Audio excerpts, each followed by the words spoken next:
Good evening, folks, and thank you all for joining us on another episode of the Nightmare Hunters. We got almost a full house tonight. I was hoping Steve would be able to make it, but unfortunately, Steve's working. We got Robbie Jed Rains in the house. He's joining us all the way from the foothills of the Appalachian Mountains, and Doc coming to us from the foothills of the Rocky Mountains. And I'm right here in the middle, smack dab in the middle of the Ozarks. So, folks, I think we're going to have a good show for you guys tonight. We are going to be talking about why Bigfoot hasn't been found. We're going to get into the truth behind it. We're going to talk about the real evidence, the real things that we need to be looking for. So before we get started, boys, how the hell are you guys doing? Doc, how the hell are you? Wyatt, I am rolling. Mom always doted on the frowner. Boys, thanks for being here tonight. I think this is going to be a good one. Before we get started, folks, I want to make a quick announcement. I am going to be completing my first nonfiction book soon. We've been kind of kicking the idea around for a while. It's going to encompass all of the theories we've discussed here on the show. There'll be more information on it coming, very soon. But as for now, I've kind of played a little bit close to the chest. But a lot of the stuff you've heard us talk about on here will be gone into in greater detail in the book. We'll be talking about things like eye shine and tongue pops and backtracking. And I think you guys are going to enjoy the book. And it is going to be definitely nonfiction. It is going to be a culmination of years of research and field experience and eyewitness accounts. There's going to be a lot of information in it, folks. I hope you guys are looking forward to it, because I know I'm looking forward to having it ready. And although I'm the one compiling it, it's based on all the theories and ideas we've come up with together. Doc, how are things going out there in Colorado? Insane, but we're just making do. I was gone for the last week down in the Lone Star State of Texas, so teaching people, saving lives. Well, before that, you was down in Tombstone, Arizona for Eldorado days. Indeed, I was, sir. And some of those pictures were pretty awesome, brother. Thank you, man. Yeah, the pictures I did in black and white, I tried to catch people in period dress along the street or in one of the establishments there, and I was like, it's almost like when you walk into those places, it's like a snapshot back into time. And so, I mean, minus the smells, because I can only imagine that it was a little bit malodorous at the time. So I would imagine. That means it smells bad. That means it smells bad. Thank you, Robbie. That's one of the things a lot of people don't take into account in the Old West. Hygiene was not what it was today. They didn't have cleaning products like we got today. Of course, you got cattle and horses going down the street 24/7. I imagine it was a little odoriferous, as Doc would put it. I have learned so much about that stuff, and I was like, my God, man, it's amazing that any of us are here today. That is a testament to a strong constitution on all counts. Yeah, it was and tough individuals, people tougher than boot leather. I mean, my God, dude, these dudes were and dudettes were tough. I mean, Angie and I were talking about it. She's like, hey, you know what? We're out in the middle of Arizona, in the middle of nowhere. You know what, man? There's no infrastructure. There's no resources. This looks like a great place to put up a town. Let's do it. Water, always going to be a problem, except during monsoon season, and we get flooded out. But yeah, why the hell not? Let's do it. Yeah, we're off and growing. He's biggest San Francisco in a year. Exactly, man. It's insane. And Tombstone used to be 16 blocks, and now it's just like 6 blocks. And they had, in the 16 blocks they had over 100 saloons in 16 blocks, gentlemen. Sounds like my kind of town. That's insane. That is some serious drinking going on in that town. Some serious drinking going on, boys. The bad thing about whiskey and alcohol in those days is every stop it made on the way west, it got cut. Right. So by the time you got it, rot gut wasn't just a term; it was bad. It was bad. Time than anything else. They cut it with turpentine, gunpowder, strychnine, all kinds of stuff, man. And it's insane. But do y'all know how the town Tombstone got its name? The guy that founded Tombstone, Ed Schifflin, he founded Tombstone after he found the big silver lode there back in the late 1870s. And people had been telling him that this place is going to be your tombstone. Basically, you're going to be working here until you die. And so that was his homage to the people. His basically, hey, thank you, and basically screw you at the same time to those people who said it was going to be his tombstone. So he called it Tombstone. So little nerd knowledge there for you. I learned that this past weekend, so pretty interesting. Or not a couple weekends ago. Do you know how a shot of whiskey got to be called a shot of whiskey? I do not. That's an interesting bit of Old West trivia, too. Back in the day, in the old saloon days, a shot of whiskey cost 25 cents. Okay? Incidentally, that's the exact cost of a single round of 45 long colt, and cowboys would trade around for a glass of whiskey, and it became known as a shot of whiskey. Interesting, and I guess since ammunition could be used as currency, the value went up and down. So a shot was whatever it was the going rate for that cartridge. Yeah. That's interesting. That's I thought that was pretty cool bit of trivia. Yeah, Arlen, Doc, when you're drunk, you don't mind the heat. No, I mean it. Then you're wearing a lot of wool. Yeah, then you're just a really sweaty drunk. But thankfully, yeah, it wasn't hot. It was not hot, so I was very thankful for that. Very fun. Very thankful. Ed Peak said, missing hunter in my area. A friend last heard the hunter got a deer. Hunter never returned home. Search started last night. So far, there's no sign of the deer or the hunter. Wow. Well, things that make you wonder. Praying for him. Where is he? Where is he located? Or where was he last located, do you think? Yeah, and was there any thunderstorms last night? No kidding. Where was that? What happened? I said, and was there any thunderstorms? Yeah. Wow. Man.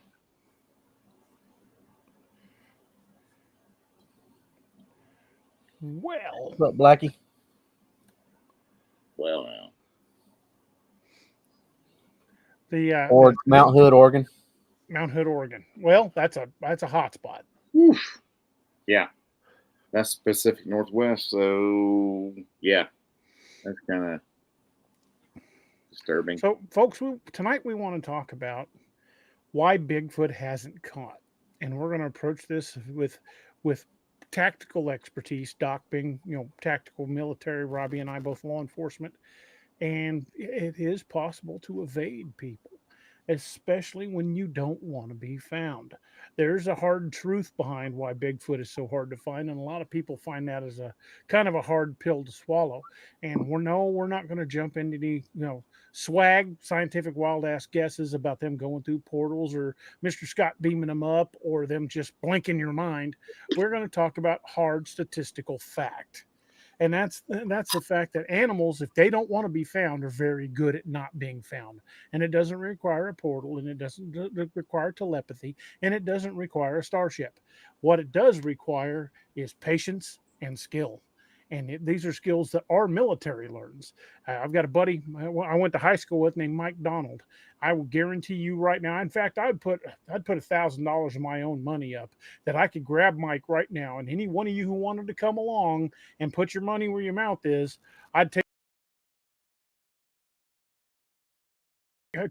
Mike. What the heck just happened? What the heck just happened? I didn't know. Somebody mentioned a satellite. But like I was saying, I've got a buddy named Mike Donald. He was an Army Ranger. We grew up together. And I'd put $1,000 right now. Anybody that wanted to take the challenge, you take Mike out in the woods Now, I will take you and Mike out to the Mark Twain National Forest.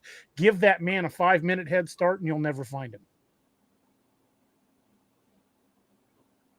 Hell, you might not even have to give him 5 minutes.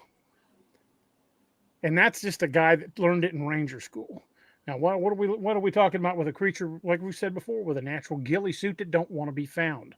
And then to that point, we're going to start talking about some very interesting points tonight. And the first one that I would like to discuss is called cryptid avoidance behavior, where known primates, including the billy ape, which is recently discovered, went centuries without ever anyone in Western science being able to claim they didn't exist. And we're not just talking the days of the old guys with the pith helmets, walking around with a big British mustache, going out to tag things to drag into the English Museum. We're talking modern 20th century, late 1990s with modern technology.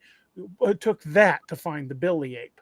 And it wasn't because it was, walking into other dimensions. It wasn't because it could turn invisible. It was because it just didn't want to be found. And it was found, quite frankly, by accident. And that's something that Robbie and Doc and I can all talk to you about a considerable amount of length. Robbie, from a tracking point of view, you know what to look for. How easy would it be for you, with the skills one, to find something like this, or on the flip side of that, how easy would it be for you to destroy all trace of your passage? Well, I mean, taking in consideration that, probably less than 1% of the population have been through any kind of formal training, the second part of your question wouldn't be hard at all. I mean, I've talked about it ad nauseum about how if you don't know what to look for in a backtrack, I mean, you saw the looks on people's faces at the class in Ohio when I asked them simple questions, about kick out and disbursement and all that kind of stuff. Most of them, when I asked the question first, were like, it goes that way. No, it doesn't go that way. Think about it. If nobody walks, if they're walking backwards, some people were saying your heel's the first thing that hits the ground if you're walking backwards. No, that's not what hits the ground first. And they're like, oh yeah, it would be the front of your foot. Okay. And that's not bagging on anybody. It's just because I was the same way until I went through the class. DA is grown up hunting and tracking too, but he didn't know about all that stuff. And I'm not bragging on myself. I didn't have a clue what a pressure ridge was or dispersion. I just knew I found the deer tracks and I followed them, and I knew what to look for to the disturbances to show me where the track was. I didn't have any idea about any of this stuff, and in 15 minutes hanging out with Robbie in the woods, I learned more about tracking than I had in 40 years. Yeah, I mean, we knew growing up doing deer tracks, we knew what dew claws were, and here's a doe track, here's a buck track. This is what direction they're heading. But other than that, yeah, Robbie is wait. But there again, though, it's only because I went to a class with somebody who knows and has been doing it for the better part of his entire adult life and showed it to me, because I was just like y'all. I mean, all I'd ever done before was, yep, there's a deer track, it's going that way. But that's all I knew. The second part of your question, really easy. The first part of your question, you got to find it first. And you two both know, and anybody that went through the class that I taught knows, there's going to be sign, but it may not always be a track. And if they're walking through a substrate that's not going to be conducive to even something as big and heavy as they are, if it's not going to be conducive to putting a track down. Yes, Doc. So, substrate, you're talking about what they put their paws on, right? There you go. Okay. So the makeup of the ground. We just flip-flop. You did a flip-flop in that shit. So, yeah. So, substrate, that means what they put their paws on. And that actually, it's like these old dudes in the Old West said, I can track a snake across a flat rock. A rock would be the substrate, yes? Yeah. Yes, very much so. It will be a substrate that's not conducive to making a track. Correct. Okay, gotcha. if they're walking across something that's hard packed ground, that's just really hard packed substrate, that's not going to make a track, they could walk, a mile, a quarter mile, whatever, and not leave a track, and then step on something off of that, let's just say a quarter mile over that hard substrate, and then step into some softer earth, and then there's a track, and all of a sudden the track is materialized, and they walk a couple hundred yards, because you know how land and things, because where we found that track trap in Joe Ball, DA, same thing. We'd go a couple steps and our feet would sink almost up to our knees, and we'd take another step, and it was like you're stepping on concrete. Well, just like in Combs Ferry, same, exactly. So the same exact thing we found there, and that too can lead into the fact that tracks disappearing, because you going through something that's a really good conducive track trap, and then all of a sudden they're on something that doesn't lay track. Mm-hmm. It could look like that. Could be backtracking. It could be something as simple as the ground they're walking on is what's helping to hide. That's the thing about Joe Bald and Combs Ferry, is that you've got such a wide variety of substrate. It can go from muddy to rocky to covered with leaves to rocky again, back to muddy in the span of about 40 yards. Well, not even that, but just the rapidly changing or devolving weather conditions there you might have, because weather conditions can literally smash the hell out of your tracks, and wipe those out. Me and Wyatt were looking at those going up through the ramp. And this is something too that you got to think about. What area they love to live around: lakes, rivers, things like that, right? Yeah. Liquefaction is a real thing, and it doesn't affect, like it doesn't run the entire length of the river or the lake. It happens in sections, because you may have soil or rock in the soil that stops it for 50 yards, and that's why you don't have soft substrate for 50 yards, and then all of a sudden it opens up because there's no more bedrock or whatever in the soil, and then you have that place like this, like sinks you down to you below your ankles or your knees. Right. So things like that affect it, in water runoff in certain places. Like Doc said, with weather, if it's a heavy rain and there's not a lot of bedrock in the soil, that causes it to, it's just like you walk out in your yard. You walk in certain places and it's really mushy, and you walk certain places it's not. That's the way the ground is made up. It's not consistent everywhere it's at. I mean, because you might have a big load of bedrock underneath one part and not under another, and it's gonna make it different where the tracks are being made, and that stuff right there, that simple logical explanation could be the whole entire crux of why tracks just disappear. But we don't know. That's true. Animals will tend to use the same game trail. So you might have layer upon layer of different tracks that completely obliterate older tracks underneath it. Yep. So you might be following a Bigfoot track and a herd of deer go through, and those are just gone. Yeah. I mean, like us, they are creatures of habit. And like us, they're going to follow the path of least resistance through the woods. 100%. You want to walk through the Mark Twain National Forest when it's loaded with brambles, or follow this game trail where everything's already cleared out for you. What's the easiest way to get our food and water sources and our shelter sources? What's Absolutely. The easiest route? Let's take the interstate. You know what I mean? Yep. Yeah, and game trails are the interstate of the wilderness. Absolutely. 100%, man. Yeah. Mr. Duffy says, I bet you could probably, so says Nick Bohr says, has anyone thought they drag a tree limb behind them? I think they can. I think they're more than capable of doing that, but I think they're also capable of just knowing where to step. For example, if you ever spend any time hunting in the woods, there's a special way to walk without making a hell of a lot of noise in the leaves. It can be done. And it also, by happenstance, also it makes your tracks very kind of difficult to read. Yeah, so I think it's a combination of them obliterating their tracks and just knowing how to step. And yep. But and also, here we go again. Let's look in nature and see what nature's already shows us. What about the pads of a cat? What are they made for?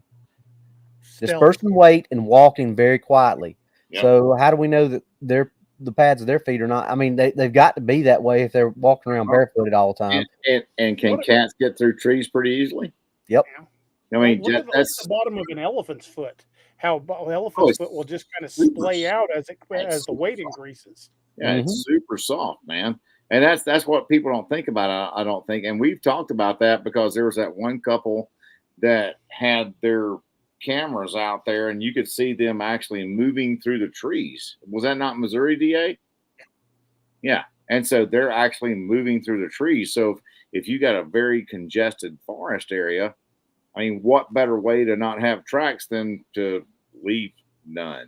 Yeah, go up in the trees. Look at the video that we played from South Carolina with that guy looking at him in the tree behind his house.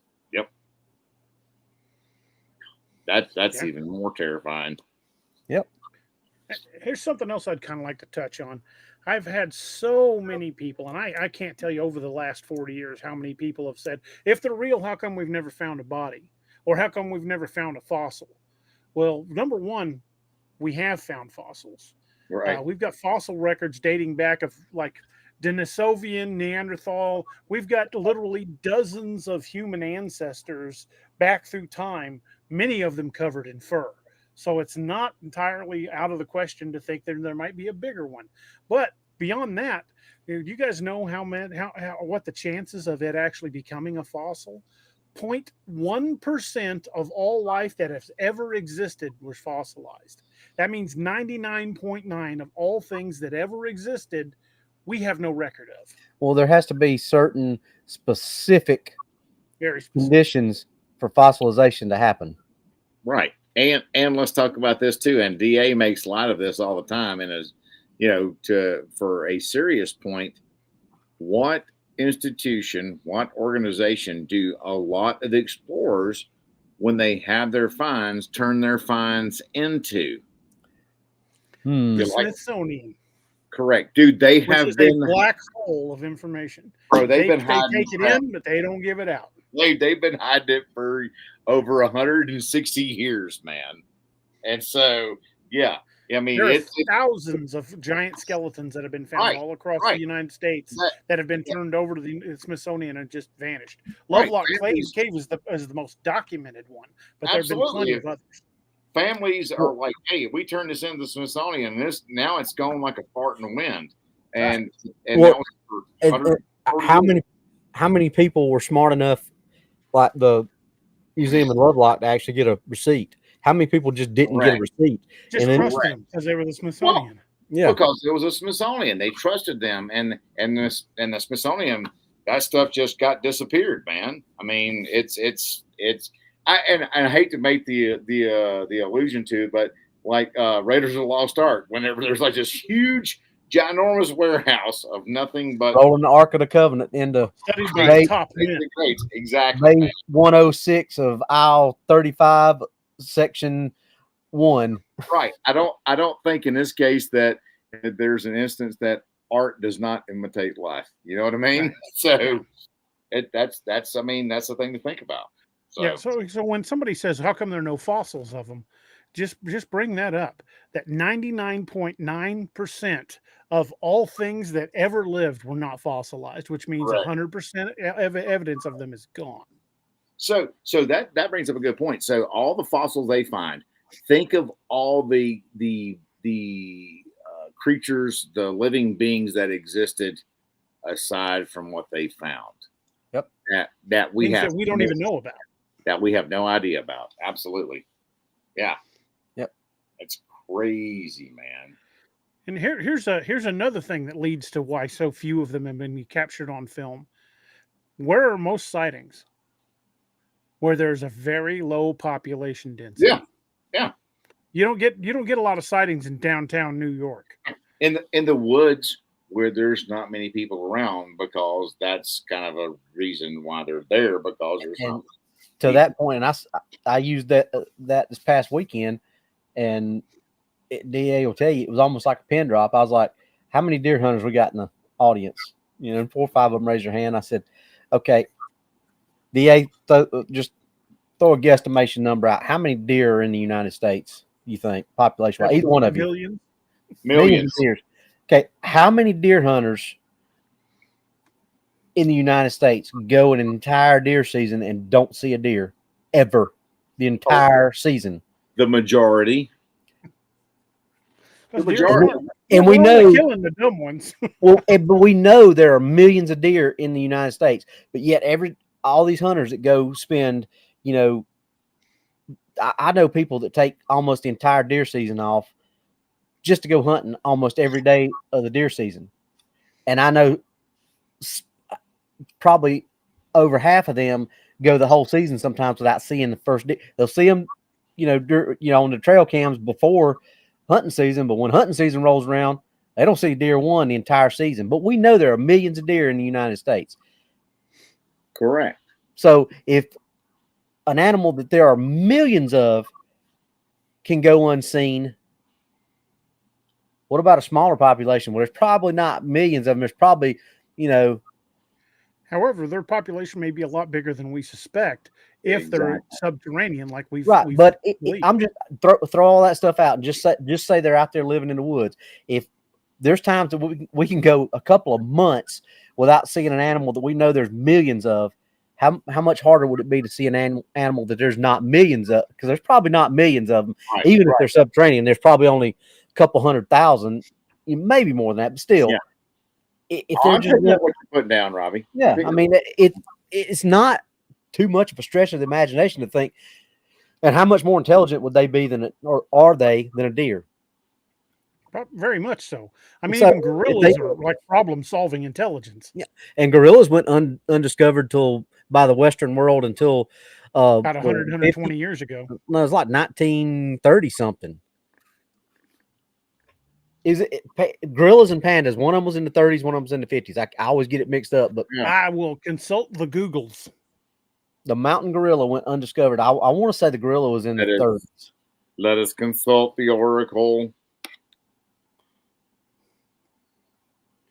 According to the Googles, it was discovered. The first one was discovered by Captain Robert von Behrens on October 17th, 1902, in the Virunga Mountains of East Africa. It was in the 1900s, so yeah. So that's you could consider that a modern era. Yeah, that's within living memory of most, at least a couple generations. Yeah, because living memory doesn't mean people who are alive. It means you've got firsthand accounts of people who could have been there. Right, that's a living memory. So. And the Billy Ape, like we said, I mean, things like that. Look at this. Wyatt consulted the Googles for us too. The Googles estimates the whitetail population between 15 and 30 million in the U.S. That's a lot of deer. Yeah, it is. That's a lot of venison jerky, my brothers. Damn. That just further cements that point that I was trying to put down. I'll tell you right now, this is going to lead us into another point. You get a deer in the undergrowth and it sits still, that is one damned hard to spot animal. And that leads us into adaptive camouflage. This is something Robbie and I and Doc and Steve have all been hammering. Adaptive camouflage and clear hair shafts. Now, Robbie, you're the one that brought us that video. Why don't you tell us a little bit about that doll sheep video, and I'll make sure I still got it queued up. Okay. Back when I was still doing my other show, our Steve was on there, and we were going to do a show on adaptive camouflage. So Steve's the one that actually gave me this video. He works for the BFRO part-time, but he's a captain at Spartanburg PD. And he said, hey, I know we're not anything but audio. He said, but I want you to look at this video before we do the show. He sent me the video, and most of y'all probably seen it. There's probably not too many people that hadn't seen it as much as we've shown it on here. But it's, in my estimation, and I think DA and Doc feel the same way, it's one of the best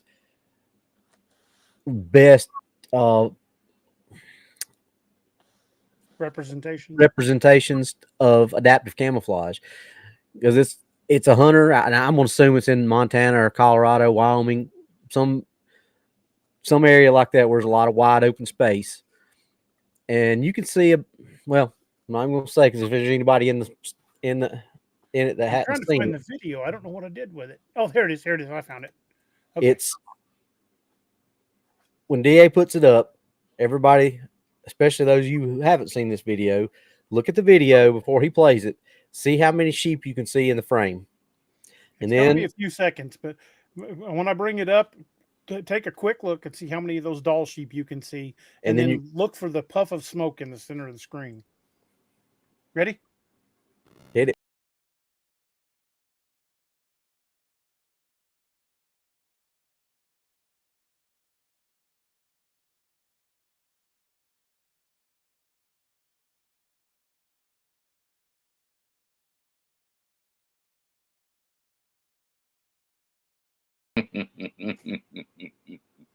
Yeah, you can see a few. Oh, that's funny. I saw 5 or 6. Just doing a quick glance. That's about what I saw. There's what, like 21 or 22 on there? Yeah, there was easily 20 plus deer, doll sheep in that video. Holy crap, man. And that's just an easy example. And I've got another one, another very good example of Adaptive camouflage. Adaptive camouflage. And Robbie, this is the Paul Freeman footage. Oh, can you set this up for us? Yep. Paul Freeman's out. I think he was scouting a hunting location. If I'm, I believe this was I believe this is in Northern California where you got this. He's out. I think he's out scouting a hunting location. Video shaky, and there's a reason it's shaky is because of what he's looking at. But he sees this large black Sasquatch walking across in front of the film, and it's the fur appears to be black, and it stops in front of a green, like maybe a pine tree or some other kind of pine or fir. Yeah, and when it stops, adaptive camouflage kicks in. I'm not saying the predator portal or predator camouflage or anything like it. Just stops moving, and because it's not moving, it's just like a deer in the woods. When a deer is not moving, they're hard as hell to see. Was that in Florida, Robbie? I believe this was in Northern California. Yeah. Okay. All right, here we go. Oh, there he goes.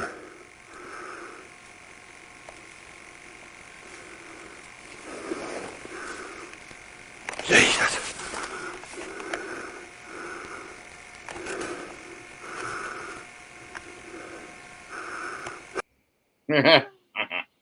He just disappears right before your eyes. Yep.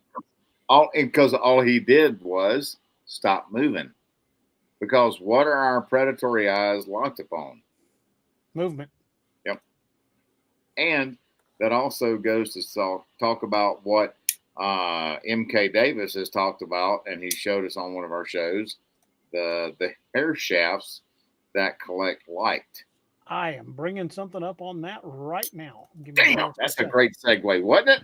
That was. Yeah. That was perfect. Thank you. Thank you very much. God. Cheers to that. I'll be right back. I gotta go get water.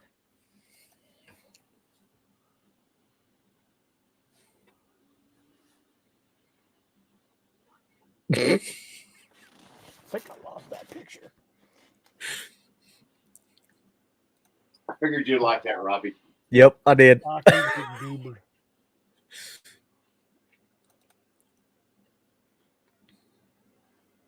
Okay, here we go. I got it. We'll share the screen.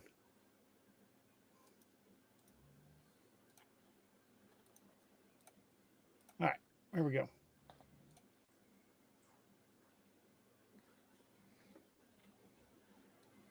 Now, you've got the different parts of the hair, and the shaft, the clear part, the center is clear. And you'll get up to the tip up here, and it might be dark colored, and the base of it will be dark colored, but that middle portion is going to be clear. And we found this in numerous samples. They found it in Florida. They found it in Pacific Northwest. Doug Hycheck with Monster Quest found it up in Canada. These clear hair shafts act just like a a fiber optic cable, and they use fiber optics in the newest generations of ghillie suits. Why?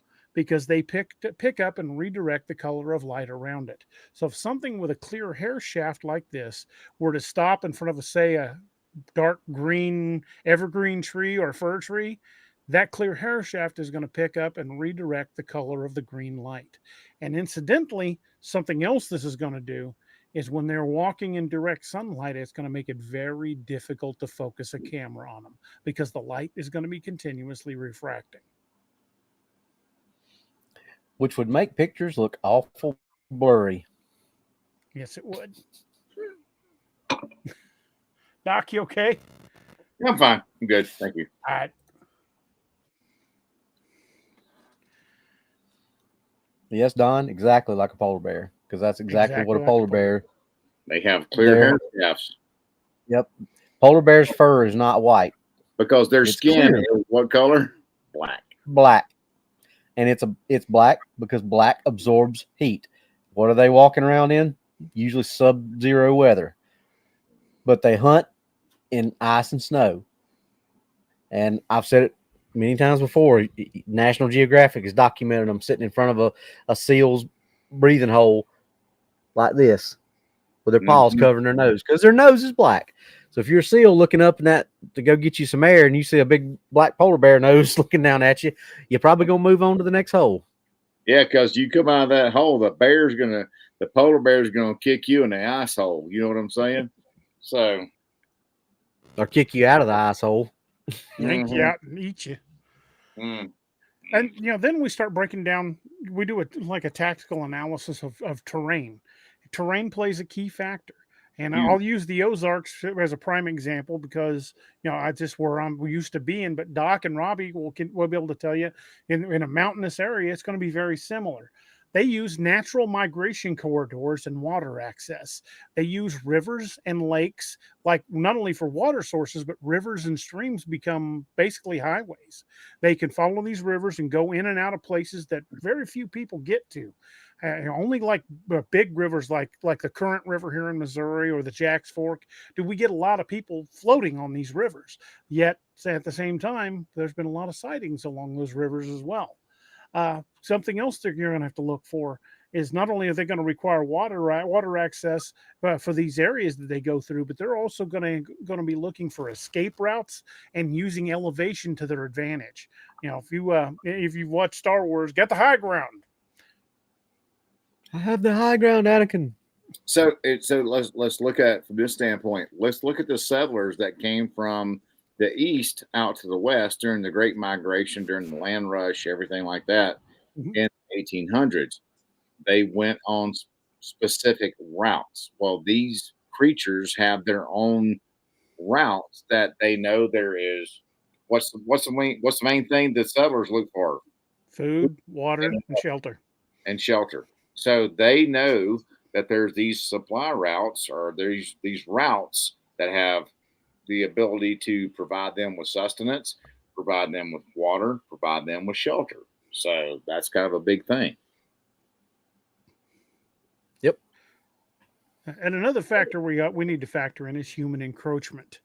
The more we build in their habitat, the more we're going to have chances of encounters, especially some of these people that well, for example, if I were to ever, have a Netflix deal or, win the lottery, I'm building me someplace off the grid out in the middle of nowhere. And that's just because I'm a very private person. I don't like being in a big city. Never have. But I would like to have some place like that where if I go out and sit on my back porch, I might see deer or turkey in the yard. Let me answer this question, DA, because somebody had a question when we talked about the polar bears. Somebody had a question. So if polar bears' hair is clear, why do they remain white if it's stuffed? Okay, anybody knows anything about taxidermy? Taxidermy, they don't just pull it off and put it back on the way it is. When I caught my 5.5 pound bass, I watched the guy do the mountain. Now back then he didn't have an airbrush, but things are painted and made to look the way they look in nature. So more than likely, I've never seen anybody mount a polar bear, but I've seen other animals mounted.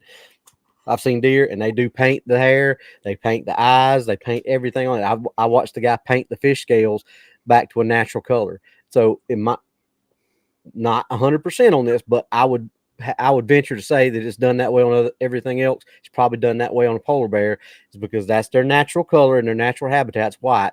I would assume that they probably paint and they probably lay a layer of white underneath it.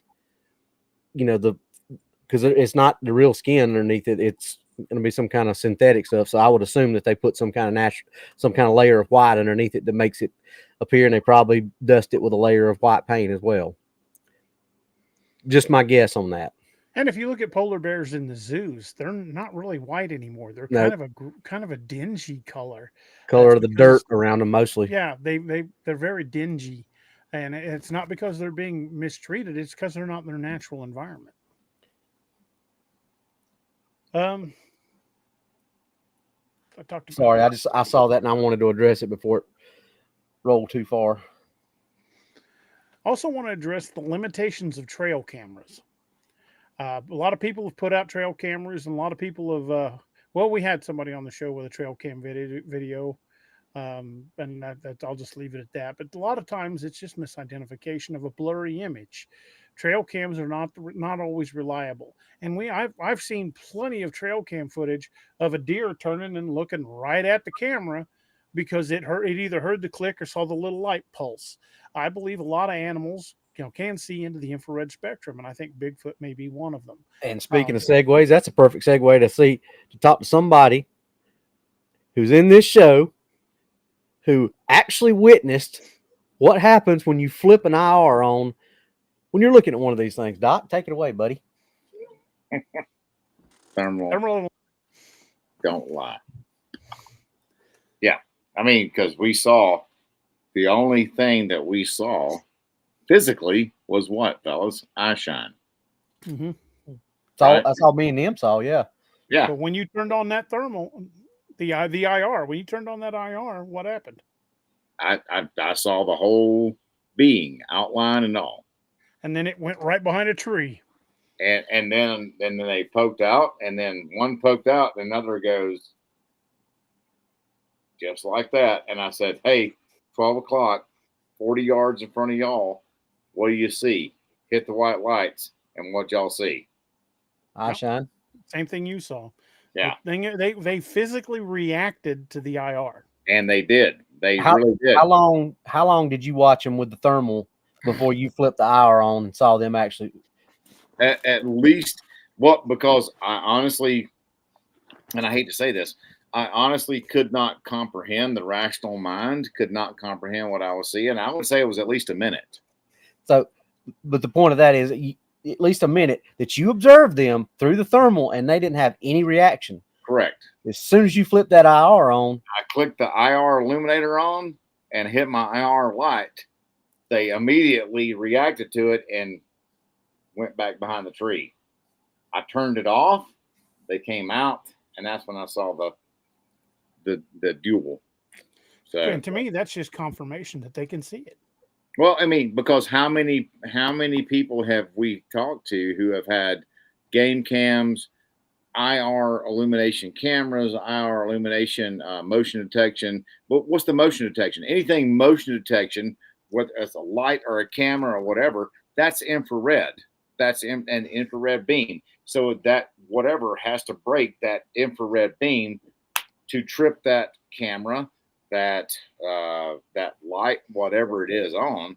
And so the IR, just a guy who IR is infrared. That's it. Infrared. IR, when we're saying IR, I mean infrared. So when they hit that, but if they can see that spectrum, they're going to avoid it at all costs. That's the reason you see cameras getting pushed to the side, rocks hitting cameras.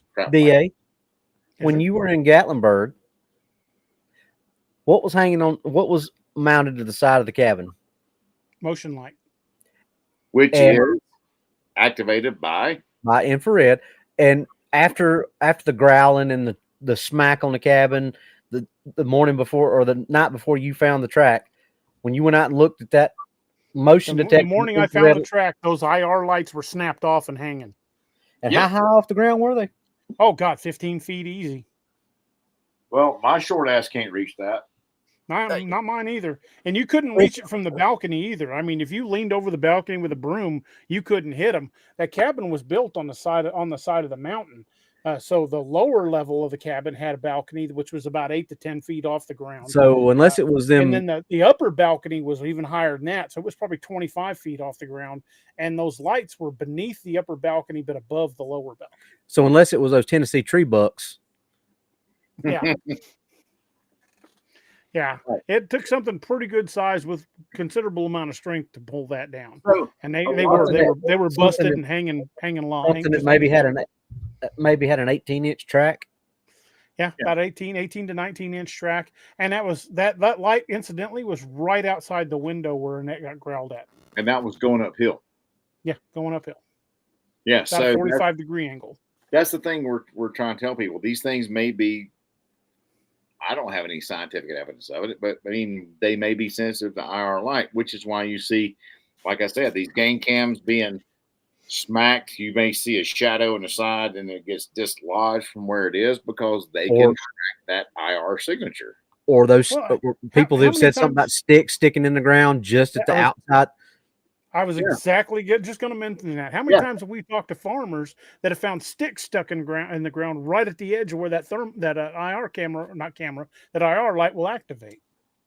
It's less obtrusive than a tree sticking up right by its freaking roots up in the air. Yeah. Yep. Because that also marks boundaries. And an interesting thing about that, Doc, because we had somebody at the conference that was talking about the tree sticking up in the ground with the root ball sticking up, saying that they thought that was the logging industry. And KC, who has been a logger for 30 plus years, was like, He said, I've been logging 30 years and I've never seen a logging company pull a tree up by the roots. Bro, I was up in the Pacific. I'm up in the Pacific Northwest every year, at least 2 times a year. And I've had guys in the industry up there, and that is not a boundary marker for them at all. At all.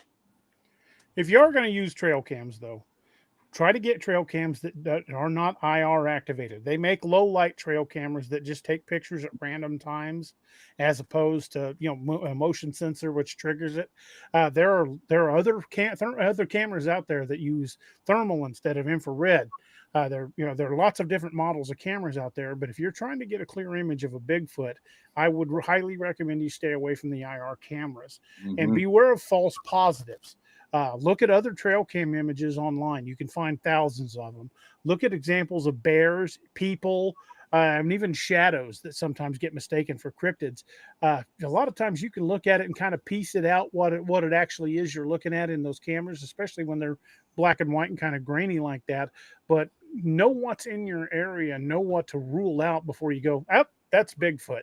And you can't just get a random trail image and say it's Bigfoot unless it's crystal clear. And another thing that hunters and researchers have discovered, that they'll find their camera moved, like something reached around the tree from behind and grabbed the camera and moved it. That happens.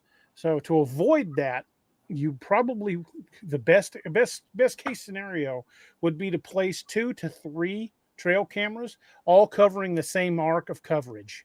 That way, if one of them gets moved, the other 2 pick up what moved it. So, it's like we said, let's go back to nature. We know for a fact that deers can see in infrared. So,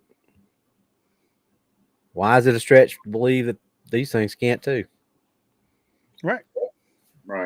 Well, I mean, and here's the thing, man. Thermal imaging and infrared imaging are definitely not the same, because thermal captures a heat signature. It visualizes a heat signature.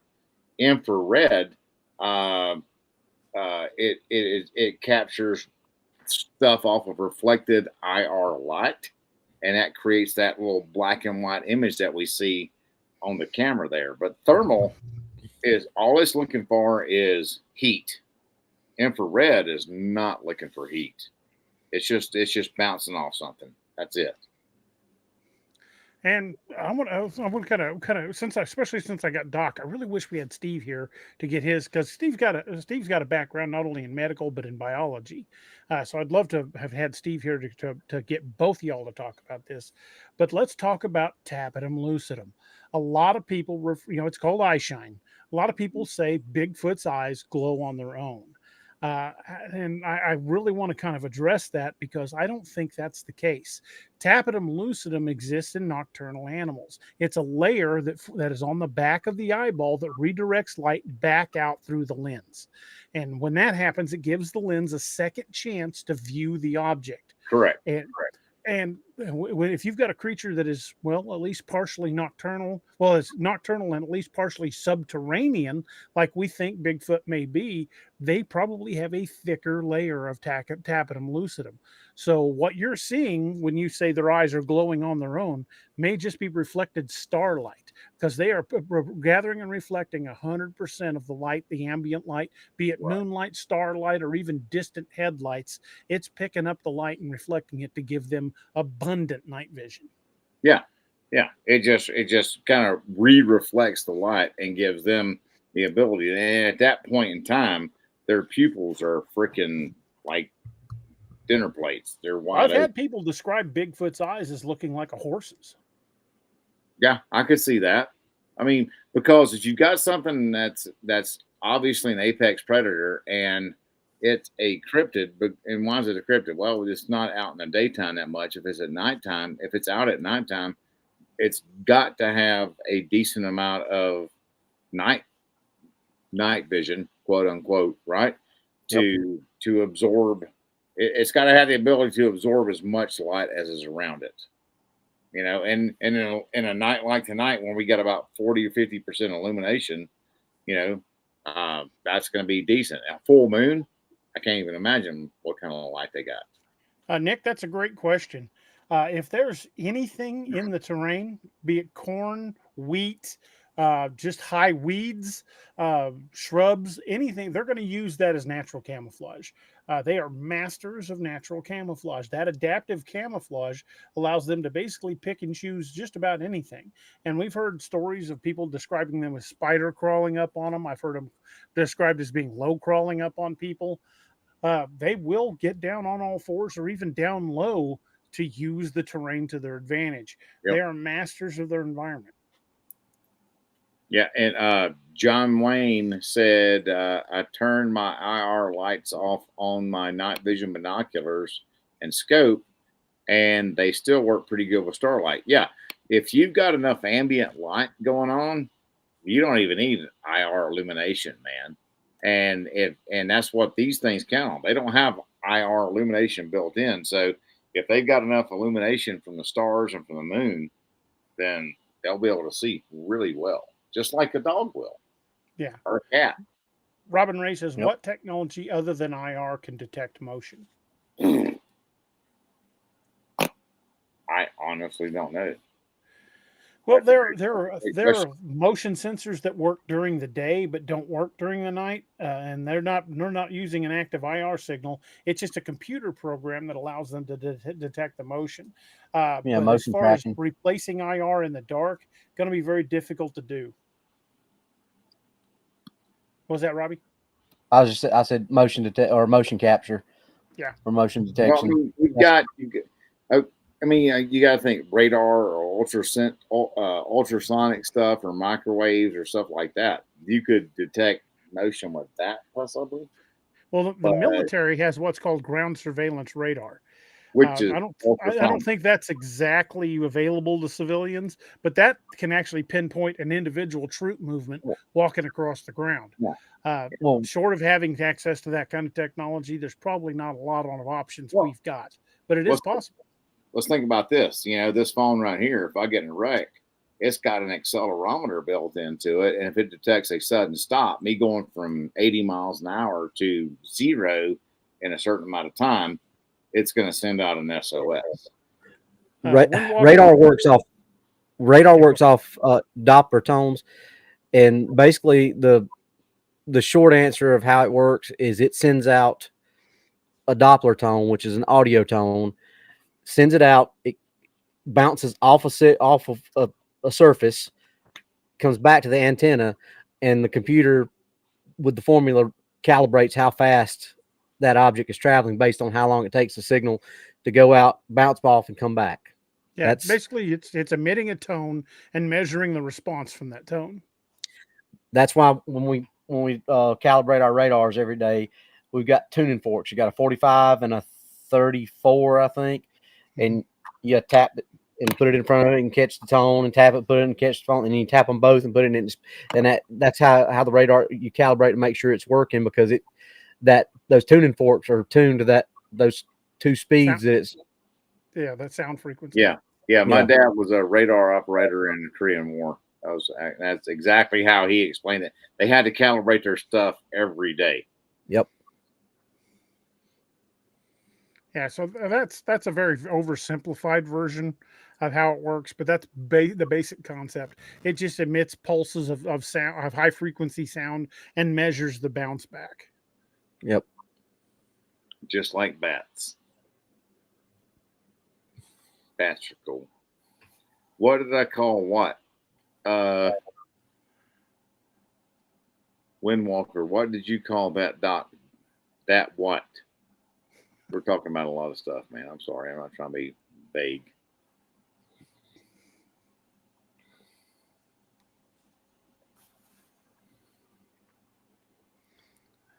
Well, one of the things we've discussed before, and I kind of want to go into this, and this is something every one of you at home can do right now. Every one of you it just all falls down to paying attention.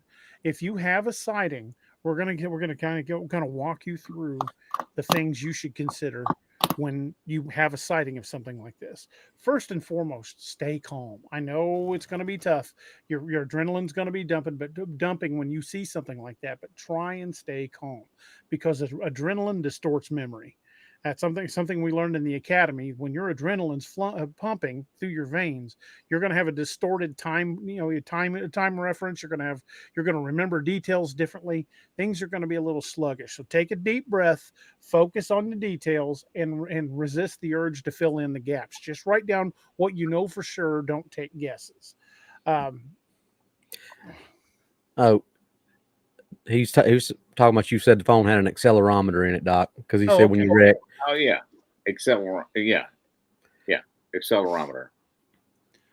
It measures your speed. Yep. Another thing you can do when you have a sighting is avoid interpretation. Describe what you saw, not what you think it was. Large upright figure is better than saying it was a Bigfoot. Simply because it might be a dog man. It might, don't lock in your perception that what you're seeing is what you expected to see, because it could turn out to be something else entirely. Also, when you make these notes, when you make your observations, note the environment if you can.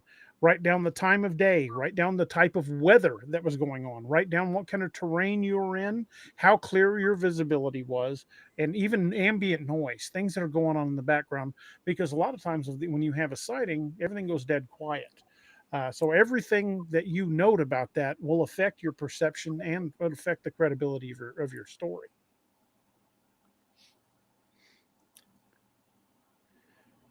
Another good thing is to make an accurate estimate of size and distance. That's one thing in law enforcement we trained to do, was to look at somebody and we basically do a mental mugshot, height, weight kind of thing. Robbie does it. I still do it. I've been out for years. I find myself doing it, and it's not even a conscious thing now. But you can use known objects like trees or rocks or even cars to kind of get a scale for how big they are. Don't use terms like huge or far. Try to be as specific as possible when you make your notes. And you'd be surprised, like what DA was saying, of taking your time and looking at the surroundings. You would be surprised how much that helps you remember. By remembering details like that, that will help everything else fall into place. Will help you remain a lot calmer if you have something to focus on rather than just that helps you remember, because like if we're involved in a critical incident, usually they won't take a statement from us when we've had, unless we've had at least one sleep cycle, possibly two, DA. Yeah, sometimes as many as 3. Yeah, because depending on the severity of the incident. Because of what DA was talking about earlier, when you get that adrenaline dump and you're in that fight or flight or whatever, immediately once that situation is done, you go in what's called a PNS backlash. It's parasympathetic nervous response. And Doc can explain this better than I can, but I can tell you what it is I'm sure you can. But basically what happens when your body is flooded with that adrenaline, giving you the all, basically fight or flight, and it's dumping that adrenaline in your body, preparing you to either fight for your life or run for your life. When it's all done and over with, your body has to do something with that adrenaline. So when you go in that PNS backlash, that's when, if you've ever been in a bad wreck or you've ever been in a stressful situation like that and had one of those, you'll feel nauseous, you'll feel dizzy, you'll get tunnel vision. Unless you've been in it. Incidentally, folks, listen to what he's describing. These details, it sounds a lot like when people say they were zapped by infrasound. Now, I'm not saying infrasound's not a thing. We know for a fact it's a thing. But a lot of what people think may have been caused by infrasound may simply be PNS backlash. I mean, that's a term that's been around. How long would you say that stuff's been around, Doc, that we've known about that stuff? I mean, you got the central nervous system and the parasympathetic nervous system, the PNS and the CNS. CNS is like your epinephrine, your adrenaline response. That's your fight or flight. That's what starts it. Right. And then you got your parasympathetic, your PNS, which it acts on the CNS acts on your alpha 1 and beta 1 receptors. Your PNS acts on your muscarinic and nicotinic receptors, and that's why I call it feed or breed, because it makes you hungry, makes you aroused. That PNS is what happens. That's what happens when your body is processing all that adrenaline and what it's doing with it. It slows the heart rate. It increases your digestion. It increases other things, and so that's your PNS. That's your peripheral nervous system. So. Yeah, it's a dopamine thing, and it's totally different than our fight or flight. So, like, that's why we used to call it nursing school or paramedic school, fight or flight or feed or breed, and so that's just the easy way to remember it. Yep. You can go into the feed or breed without the fight or flight, but if you go into fight or flight, you're gonna go through the feed or breed, which is correct. You're gonna be lethargic. A lot of times you're gonna be nauseous. You're gonna be dizzy and lightheaded. Yep. You're gonna get the shakes. It's gonna happen when you get that adrenaline dump. The pupils will constrict on that. On the adrenaline dump, the pupils are going to go way out. Why do they do that, Doc? To allow you to take in all available ambient light to because see threats are available. Because when you go into that, you're going to lose acute motor function. Correct. You're not going to be able to do this, or the fine motor function is what is more commonly known as. So things like diminished fine motor function. That's things like loading a magazine to monkey paw the magazine, because you lose that fine dexterity. Because things like loading a magazine, loading individual rounds in a magazine are going to be really, really hard to do. But things like taking a magazine, like DA said, monkey pawing it, putting it in a gun, that's easier stuff to do. Stuff like that with Doc putting on, that's hard to do when you're in that situation. That's why we train before we're in that situation, so it's muscle memory. Right. This is not a lot of fine motor function here, putting this tourniquet on. It's more gross motor, which is what's going to happen during a CNS response. Which you're definitely going to have if you're losing a lot of blood. 100%. One thing you can do during your sighting to help you prevent some of this is focus on the movement. Try to focus on the gait, their speed, their posture, the way they move their arms, and not only focus on that to allow your brain to have something to grab onto, but it also allows you to rule out known animals. That way, when you're all said and done, you can sit back and go, okay, that wasn't a bear, that wasn't a mountain lion, that wasn't a dude in a costume, because it was moving it was too big, and the way it moved wasn't like a person. and to answer your question, KC, yes, that is a lot like what happens when you're going into shock. It's just pretty much the same symptoms, and it's a lot of times the exact same causal effect too. Wouldn't you say, Doc? Yeah. If you're going into shock, you're usually going into shock because you were in a stressful situation or a traumatic injury. Can I get clinical real quick? Get it? Sure, go for it. Okay. That's why you're here, brother. So shock. Let's talk about shock for a second. I could do a 2-hour lecture on shock. When we talk about someone sees something, right, and they have a physiological reaction to what they see, that is not true shock, okay? That is a term that's called psychogenic shock. It's a physiological reaction to a psychological occurrence that manifested them psychologically, right? And it causes them to be. It can stimulate the vagus nerve. That's your 10th cranial nerve, to make your vessels open up, your blood pressure drop. You get all pale, you get all pukey, all this kind of stuff. True shock. Let's put this in a correct frame here. True shock is inadequate cellular oxygenation, like you losing a buttload of blood. You can't oxygenate. You have a heart attack. You can't oxygenate. You get a spinal cord injury. You can't oxygenate. You get a pulmonary embolus. You can't oxygenate, so forth and so on. That kind of, when people say, oh, they went into shock, it's not really true shock. It's just a physical reaction to a psychological occurrence. And so, yeah, can it mimic shock of the inadequate cellular oxygenation? Absolutely. But it's not real shock. It's just more like, holy shit, this just happened. I can't believe it.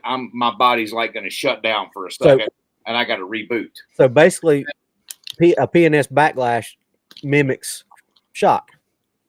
Yeah. There you go. There you go. So all these people, like you just said, oh, he's going into shock. More than likely, they were probably experiencing a PNS backlash. That's exactly what there was, because they start throwing up. They start having the freaking constricted pupils, all that kind of stuff. Just like loss of fine motor skills. Yep, 100%. All that stuff. Tunnel vision. Absolutely. Yep. Panic attacks. Yep. It's a PNS backlash. It's not true shock, because true shock is the cells are starved of oxygen at the cellular level by whatever mechanism caused them to get starved. Sorry about that. My lidocaine patch on my back keeps trying to come off. Oh, okay. I'm sorry. My stupid chair keeps grabbing it and rolling it up. I got to push it back down. Oh, damn it, Bobby. Yeah, I mean, somebody seeing something is not going to cause their cells to say, "Oh, screw it, we ain't taking in oxygen anymore." You know what I mean? But can their vagus nerve get stimulated where they have a vasovagal syncope? That's the passing out from the vagus nerve going like that. Open these vessels up, and the brain's starved of oxygen, and the brain goes, screw you, I ain't working right now because I ain't got enough blood sugar and oxygen here, so I'm going to pass out. That's the reason people pass out. Mm-hmm. So there you go. Sorry. And no, another that good thing perfectly answers that question. Exactly. And folks, once you've had a sighting, bearing these things in mind, noting the time of day, weather, estimating size, and all these details, record it immediately. If you've got a little voice recorder on your phone, talk it into the phone. If you got a piece of paper, sketch it. If you can, write down what happened before you start talking to other people. You definitely want to write down as many details as you can before you discuss it, because other people may inadvertently either add details or, oh no, that couldn't happen, and therefore you don't pay attention. Look at this, DA. Look at this. Yep. This is what Doc sketched right after what he saw in Moon Valley. Yep. I still got it. Doc's going to frame that. Yeah, I should. And Kenneth Calloway said mental shock, not physical. 100%. Excellent. That's a perfect analogy of it. Yeah. And the reason you want to record as quickly as you can, because memory degrades. Right. Especially when you're recovering from this PNS backlash, because you'll be sitting there, and I've done this in some pretty hairy situations. And a few years back, when Nick and I were in that van, when that lady hit us yesterday, Annette asked me, she goes, "Did you ever remember whether or not you rolled the van or if it just fell over on its side?"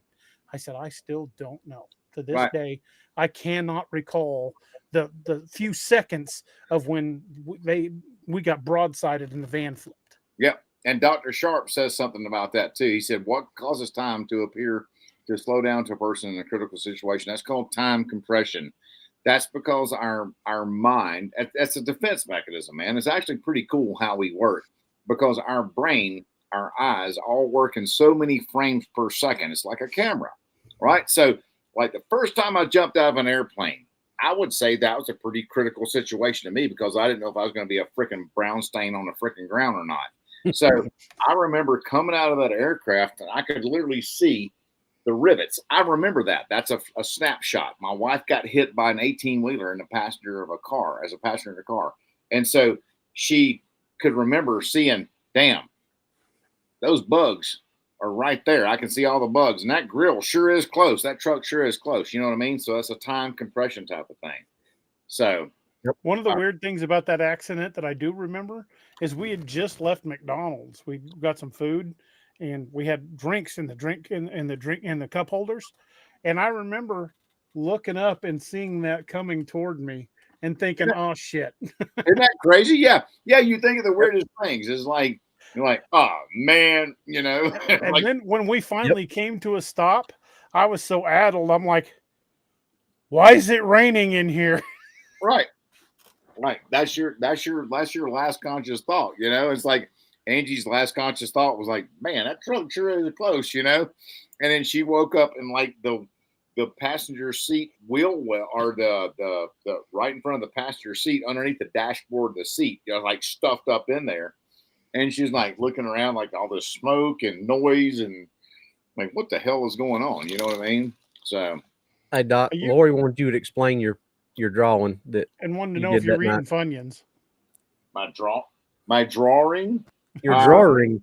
My drawing. Okay, so down here is the bridge where we were, right in Moon Valley. There's the road, and off to either side, left and right of the bridge, is the creek. Yeah, it's a river. That's the Niagara River. Right, and up that area, by the river, and up that area there, that's where DA and Robbie started hauling ass into. And I was like, hey, there's something moving off out here on this side. And that's when I saw the two. And then when I hit them with the IR, they melted back in the trees. That was about 50 yards in front of them, roughly about a 8 feet tall type of thing. So, yep. And that was here in Missouri this last January. Yep. And after Doc and I dropped Noah and DA off back at their house, we went back to our hotel rooms, and I went and helped Doc decompress, let him pace around and say Thermal don't lie about 150,000 times. Yeah. You let me debrief. Yes. And he was looking around. He found that piece of paper towel there, and he sat down and got his little hotel pen and drew that out and said, "Is this what you saw?" And I'm like, "Damn, that's exactly what I saw." Yeah. Because I asked them, I wanted a confirmation on the scene. I'm seeing this on thermal. Hit me with some white lights and tell me what you're seeing in front of you to confirm. Robbie and I both had very bright headlamps on and clicked them on and lit it up, and we saw it but long enough for it to go, oh shit, and get by the trees. Yeah. So yeah, that gave us that catalyzed our most rapid exit. Unassment of the area. Yeah, for sure. And we ended up coming back 10 minutes later. Yeah. 15, 20 minutes, something like that. Well, it was either that or the stupid dollhouse thing. Well, at least a couple of them followed us all the way down to Bennett Springs. They did indeed, which is frightening. Yeah, because they were covering a hell of a lot of territory fast. Well, but we talked about that. It seems like they were covering a lot of territory fast to us, but we were on a road and we had to go all the way to our elbow through our butthole, and they just had to cut down the river and up to the woods and it's big and fast, and that's their backyard. I don't think the shortcuts. Yeah, I don't think that. But that there again, that's a perfect example of how our minds work and how we think of things. We're thinking of it on the situation of driving in a car on the road and making all these turns and having to, as much as Doc was obeying the traffic law, which wasn't much. Hey, you know what? I mean, it is what it is, dude. But think about it. We had to get in the car. We had to go all the way back up the road, turn left, go all the way down, and go all the way back down that big long gravel road into Bennett Springs and park. So we had to do all that, and to us, it's like, it took them a while. All they had to do was run straight through the woods from where they were at. So it really, honestly, was not that long. Like Doc said, we're thinking in terms of us. We're not thinking of it in terms of they basically did a straight shot to get to where we. The irony is even in January with all the leaves down, that's still some thick ass woods. And they were quiet. You may have actually been going tree to tree. That's what freaked me out was how quiet they were. We didn't hear them. Robbie heard them in the creek. Robbie heard them in the river. We heard them crossing up and downstream from us. Yep, 100% on either side of us, left and right of us, east and west of us. We heard them crossing the creek, and that's when we were like, "Boys, we are getting flanked. It is time to GTFO." And we did. And when we came back, the funny thing was they were then behind us when we were sitting there on that same exact freaking bridge. Which is why we went out the other way this time. Correct. Yes. Yeah. Exactly. Exactly. Yeah. That was interesting. That was an interesting evening. But it just goes to show you just how big these things are. And that amazed me is how quiet they are. Super quiet, super stealthy. I mean, which gives credence to the term cryptid. You know what I mean? Yeah. Dr. 45, we may not have told it exactly that way, but we talked about it because I think I remember when we talked about it before, and Doc was on that show too, because I was explaining how we were facing one way, and then when we came back in, instead of them being in front of us, they were behind us because they were on the other side of the creek coming from the opposite direction. Yeah. So maybe we didn't explain it exactly the same way, but we've talked about it before about them. Yeah. Yeah. They were over by the dollhouse. The dollhouse. Yeah.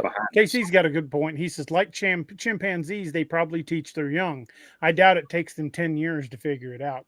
That's probably one of the first lessons they teach them as soon as they're walking, because that's the environment they got to survive in. Yeah, here's something that we haven't really gone into a lot of detail on before, and it's something I would like to cover. And I'm glad I've got Robbie here for this because he's going to be able to fill in my rusty gaps because I'm not active anymore. But Doc's going to be able to illuminate a lot on this too because we're going to talk about evidence collection. If you have an incident and you find some sort of evidence, be it hair, be it footprints, be it scat, saliva, whatever. There's some basic evidence collection techniques you're going to want to remember. First thing, before you touch anything, is photograph the crap out of it. Digital images are free. Take as many, even take video too. Take a crap ton of still videos because you can always blow them up and examine them. Take as many high-res still images and take video images, all around the area. Yep. Even if the creature's already long gone, document tracks, broken branches, scat, disturbed foliage, hair, anything that's left behind. From every available vantage point, angle, perspective, whatever you can, get down at the ground, get above it, get to the sides of it in a literally a 360-degree clock, man. Seriously. Yeah, when I took pictures of that track at Gatlinburg, I probably took 30 pictures of it from different angles and heights. Yeah, you did. Another one, and this is where Doc and Robbie are gonna come in a little more, is about when we start talking about PPE for making sure you don't touch the physical evidence. And this is where a lot of researchers get in trouble. If you contaminate the evidence when you send it in for a DNA scan, it's going to come back with human DNA in it. Yeah. So you want to make sure you've got gloves and change them often. And your gloves should be out of the pack, not gloves that you've touched and put in, things like that, because you're transferring your DNA to those gloves when you transfer them in. Keep it in a freaking box, man. Keep it in a box in a Ziploc bag, covered up, closed up.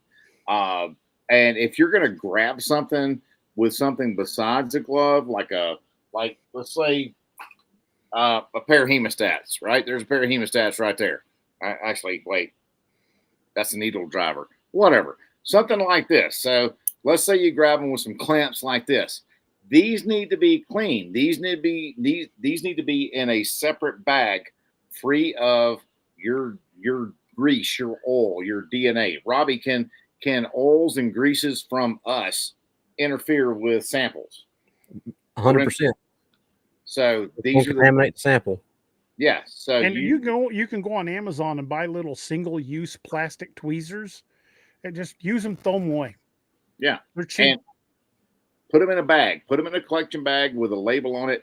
Sharpie it on the outside, what it is, where you got it from, the time, the date, the temperature, weather, all that kind of environmental crap. Yeah, if you want to get super, super, super technical with it, like Doc's saying, put it in a Ziploc bag, put a Sharpie on it. If you want to get super good with it, that you're going to send it somewhere, get some of that clear packing tape. When you put it in the Ziploc bag, fold that Ziploc bag over, run some clear packing tape across it, tape it to itself to where it's down, and then sign and date when it's sealed. But don't just do it on the tape. Do it, where you've got the tape and where the bag meets. Sign it over that so it's overlapping. So that way if anybody moves it, it's tamper proof is what we call it in the evidence collection world. Brian Barber has a good question. What's the best way to package something you think has DNA? I heard plastic destroys plastic DNA. can if it's wet, because it can mildew and mold. Here's the rule of thumb. If you got something that's wet, put it in paper. If it's dry, put it in plastic. Unless you're in a really those little lunch bags you get at Walmart, they work fine. Yep. If it's a really humid place, though, you probably don't want to put it in plastic because it's going to sweat. But if you're in a moderate temperate zone, if it's dry, put it in plastic. If it's wet, put it in paper. Okay. And so like Doc said, bag them, tape them shut, and sign them, date them. With location if at all possible. And if you've got GPS on your phone, mark the GPS location down where it was collected. On your pictures, while you're geotag your pictures. And like Robbie and DA were talking, Robbie and DA live in a very temperate zone, right? So they have a lot of humidity, whereas I live in a non-temperate zone. I live in above 7,000 feet, so it's very dry out here. So different environmental factors will come in to play there. And Dr. Rothstein, Dr. Sharp, can you use twigs from the area to handle it? Yeah. Because that's environmental. But leave the twig in the bag. Right. I was gonna say, don't put the twig in the bag like a pair of chopsticks or something. Yeah, because if you're holding the end of the stick and you pick it up and you put that stick in the bag, guess what's on that stick? Your DNA from where you handled it. Brian, if you're going to have that box tested, if you know the person's going to test it, have them take a swab of your skin oils so they can rule it out. Right. Yep. That way it's a process of elimination because they're going to identify your DNA along with other DNA. That's called a control. That's just correct. Hey, I'm not 100% sure that I didn't contaminate this. So here's my sample to go along with it. So they can make that the control and say, yep, there's his DNA, and I check it. Yep, his DNA's on it, but there's other DNA on it too that doesn't match that. So it's not it doesn't show up as a contaminated sample. If you That's just why send at a crime scene, they'll make sure they've got the fingerprints on file for everyone that's been on the crime scene and a DNA sample if needed, if it's a particularly DNA infested crime scene. Yeah. So they can rule you out. Your DNA is automatically going to be part of the spectrum that they test. This is one thing that the TV shows usually get right. You'll see usually the rookie over there getting everybody's name and writing everybody's name on a little notebook. There's a reason for that, and that reason is that when they start testing everything, they go back and they say, all right, who was it who was at that crime scene. That goes into evidence. Yep. That way, when the crime scene techs go start testing it, and if they start getting a bunch of different stuff on there, they'll go back and they'll look at that and they'll say, okay, we need to start ruling people out who was in the house, and it's listed on here. Okay, Officer Roberts, Officer Raines, and Officer Davis were in the house. We need to get samples from them so we can rule them out. And they go back and check. Yep, there's their DNA. They were listed in house. So we can wipe them off the evidence. That's just making the control, and that's the same principle. If you know that, or if you're not 100% sure that you didn't contaminate it, go ahead. I mean, you can, like DA said, you can get a cotton swab or one of those test swabs and swab it's called a buccal swab. You get between the cheek and gum of inside of your cheek here, swab that, put it in one of those little clear plastic containers and send it on with it. Mark it, Kerry Davis sample to go along with test. Hey, put it in there with it, and that way, Kerry Davis, it's known that if they find his DNA in there, oh yeah, well, he's the one that collected the sample. There we go. And when you do decide to make a report, like whether you're going to contact the BFRO or ECBRO or any organization out there, or even if you're contacting us, whoever you're going to recontact to report your sighting, you all right, Doc? Man, you auto-tune like a son of a gun, like a bad McDonald's drive-through. Uh-oh. Am I still doing it? Not now, but what you were just saying, completely auto-tuned for me. I don't know about everybody else. Hopefully, well, I'll go over it again. Like I was saying, if whoever you decide to report it to, whether that's us, BFRO, ECBRO, any organization out there, if you're going to make a report of a Bigfoot sighting or any cryptid sighting for that matter, stick to the facts. Avoid embellishment where you can. Let the evidence speak for itself. Be ready for people to be skeptical. Not everybody's going to believe you. Scientific credibility comes from consistency, not conviction. Facts over feelings. I'm sorry, but that's the way it's got to be. Facts over feelings. Well, I feel like it was a Bigfoot. Well, did you see it? Well, no. So you don't know, that kind of thing. But also submit that story to multiple sources. Don't just send it to one person, because then it just kind of, if it fades into the background, it gets lost. Share it even with local wildlife officials if you trust them. I don't know that I'd trust Missouri Department of Conservation any farther than I could throw them, but I have been known to swap stories with a few of them over the years. Reach out to other cryptid researchers and independent labs if possible, or reach out to Doug Highcheck. He's pretty easy to find on Facebook. Doug has the ability to test samples. Yep, he's tested samples that we sent to him. He tested that what we thought was hair that I found up here. Yes.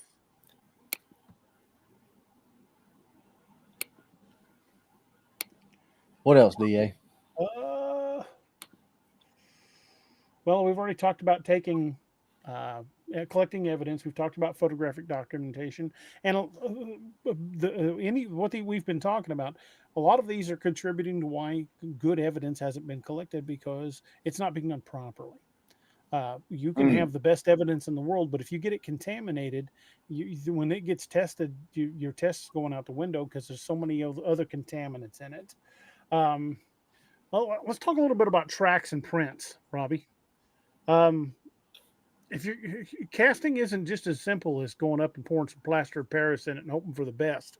If you're going to try to cast something, take a shit ton of photos, because you only get one chance to not screw that track up. Yep. Robbie, you want to kind of take this one, because tracking's kind of your forte, brother. And I can't sit here and tell you every single way to cast a track that there is, because a lot of it depends on weather situation, what the track's in. Let's just say it's in loose sand, for example. In my little pack, I've got a can of Aquanet hairspray. And a lot of people's like, well, why you got that for? Even I think DA even asked me when I first had it, why you got that. So when you go to cast in sand, if you don't put something in that sand as a binder or an adhesive type, when you go to pour that stuff in there, when you pick it up, you're gonna have a lot of loose sand all over that, and it may cover up things like dermal ridges, the mid-tarsal break. It may cover up things if they got a scar on the bottom of their foot. So before you go to cast in that sand, you give it a light dust of that hairspray, let that dry. That binds that loose sand.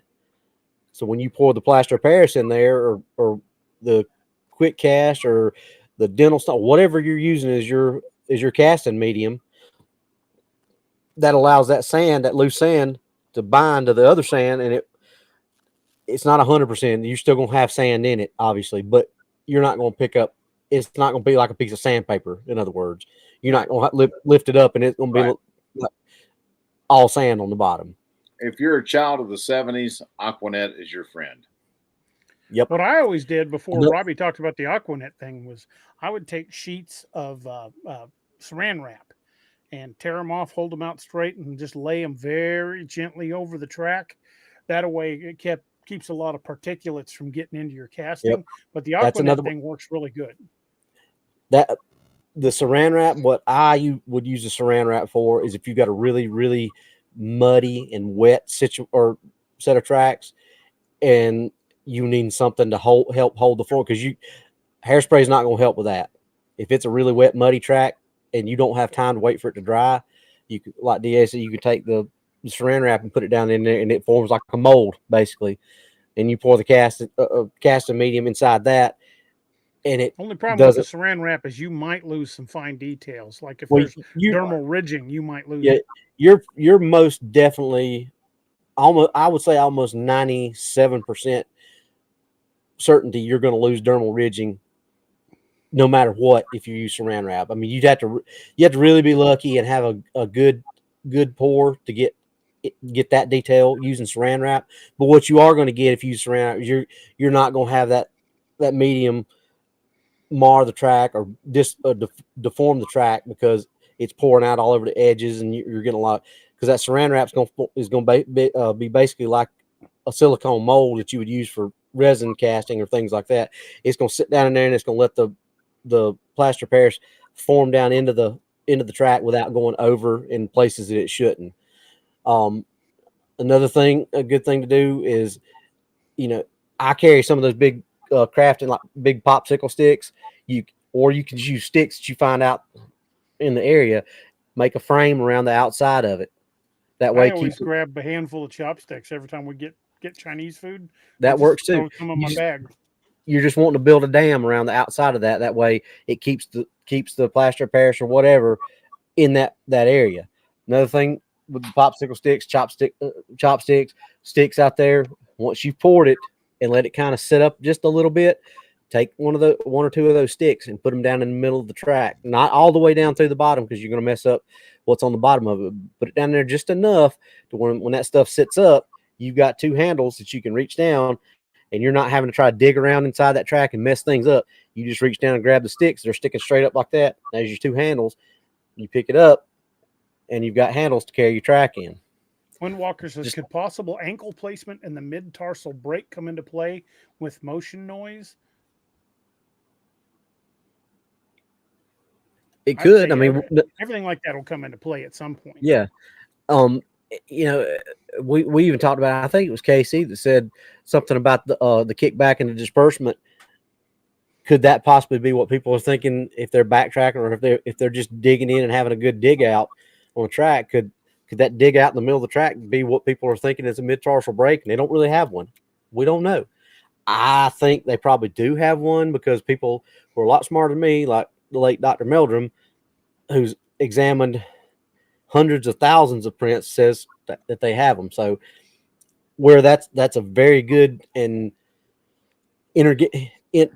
engaging question and line of questioning, I don't know the answer to that 100%. And the same thing with that. It's very possible that could be the reason that they do walk so quiet. I think a lot of it's got to do with what DA says, how we were taught, and Doc can say this too, because he was in the military. We were trained, like, when you're going into a building, you're going into a situation, we don't walk with our knees straight locked. We walk with our knees bent down low, keeps your center of gravity low. You walk around the corner and somebody's there, and it's a lot harder to be knocked over, and you got a better center of gravity.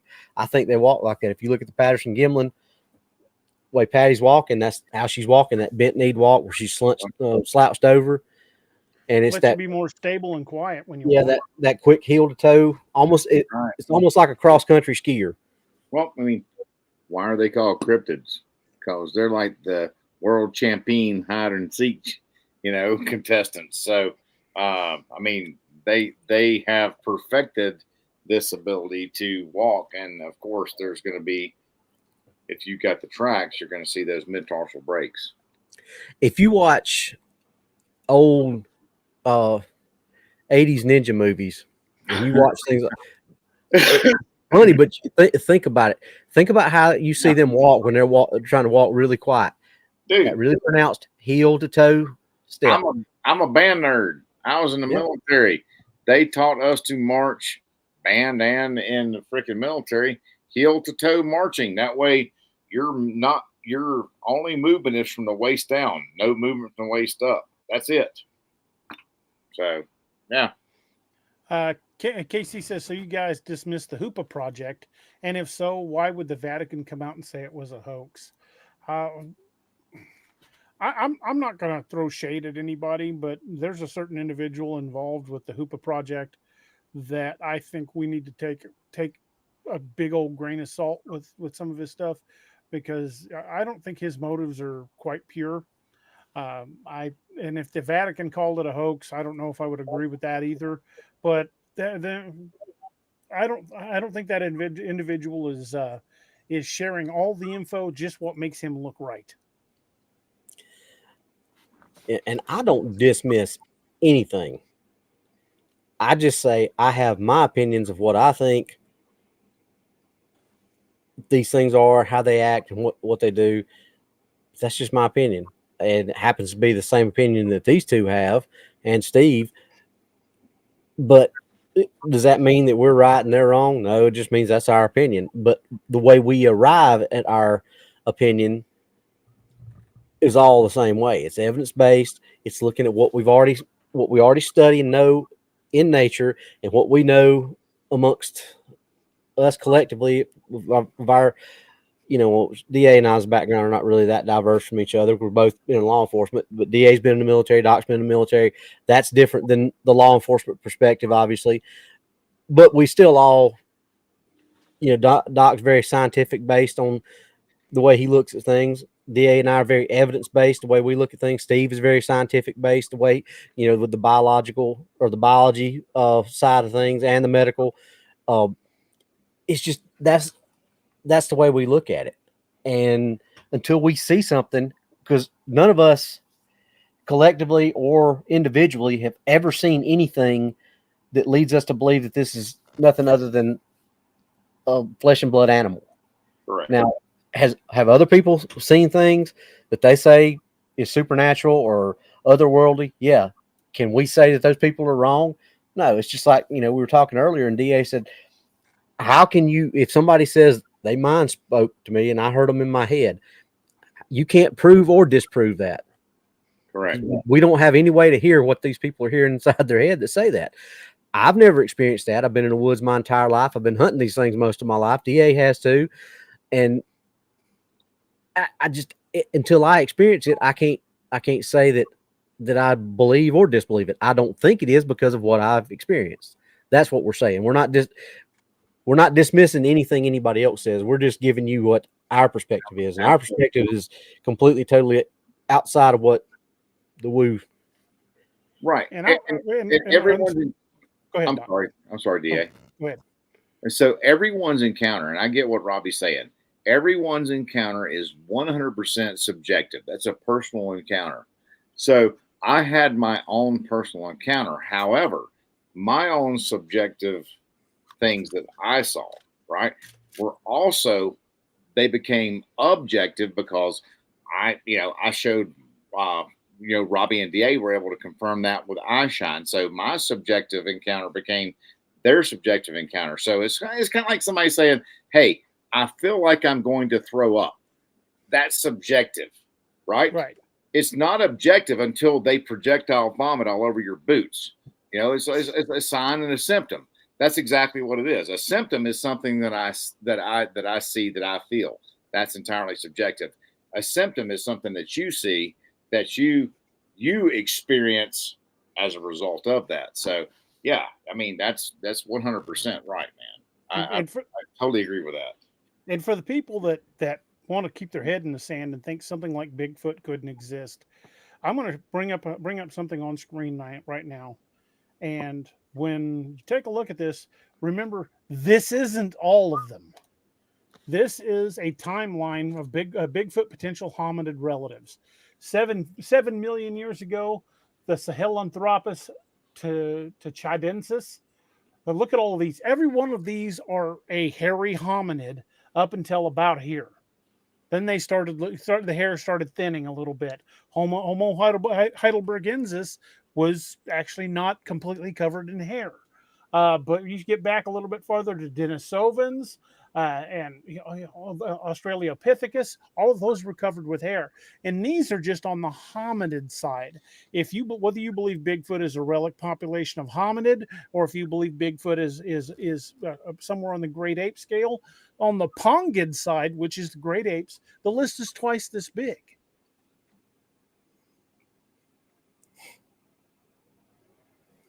And that's the side I fall on, because I think it's just an undiscovered species of North American great ape. Yeah, I think it's entirely possible that it's a great ape. But, if we've also heard various descriptions of different types. So it's entirely possible that both kind exist. Some that are relic populations and some that are pongid.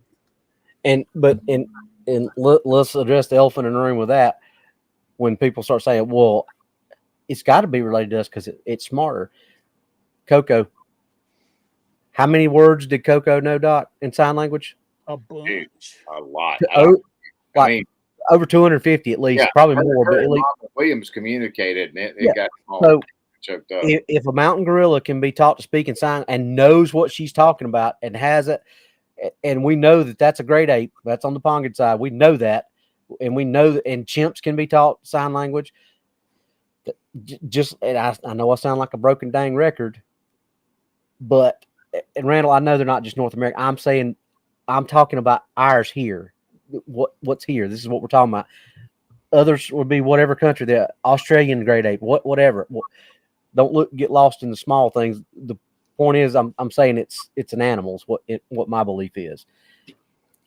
But if we know that these other great apes can be taught sign language and understand what they're saying and can communicate and tell you how they're feeling and tell you what they want, there again, why is it such a stretch to believe that these things are not just like that and have that level of intelligence, just like a mountain gorilla or a chimpanzee or an orangutan?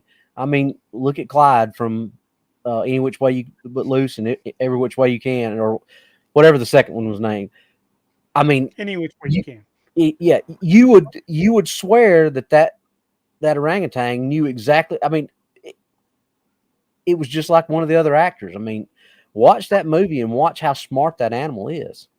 Look at all the dogs in all these movies. 8 Below. Look at how the things they got those dogs. There was hardly any human involvement in that movie. Look at the things they had those dogs do. So here's a good question from Kenneth Calloway, and this is, we're trying to enhance the discourse. We're trying to encourage discourse here, and so this is not a controversial take. This is a very good take from Kenneth Calloway here. Robbie, would us as a species, as the best hunters on the planet, we're apex predators, right? Would we not have them hanging on the wall? The real question is, are we really the best hunters? Yeah, are we? That is a human response to that. We're the best, right? So if we're the best, then that means we could go out in any circumstance with nothing, no tools, no nothing like that, and we're going to survive no matter what. Right. So Robbie, we lost your audio, brother. Who? Lost Robbie's audio. Oh. He's going to have to go out and come back in. Damn it, Robbie. Get that tourniquet off your neck. You're scaring Ladybird. It hasn't happened in a while. And then I know it hasn't. It's been a minute since it's happened. Oh, is it only when I'm on?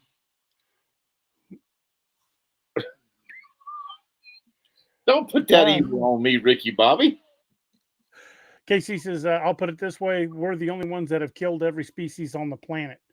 Well, Right. yeah, I can see that, but an animal that doesn't want to be found, that most people don't even believe exist, Right. There's a lot of margin for error there. And who's to say people haven't killed them?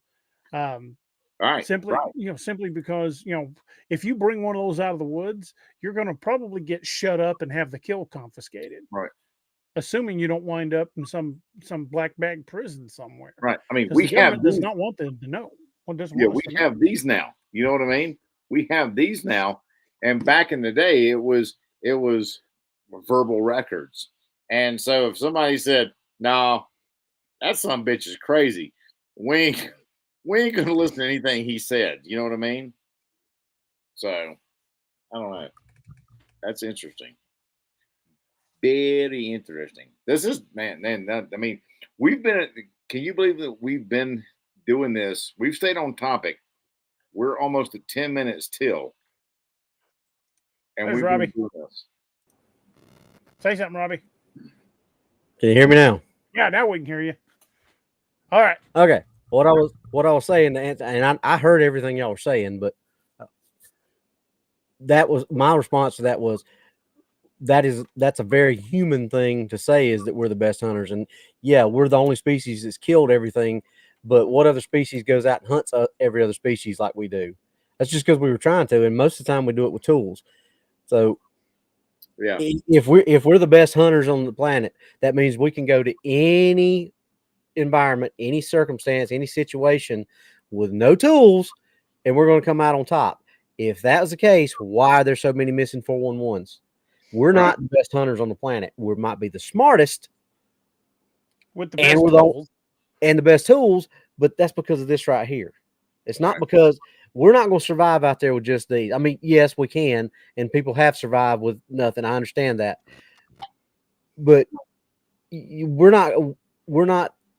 That's why we have houses and buildings and things like that we live in, because we build that stuff so we can survive, because we're not made to survive out in the wilderness continually like they are.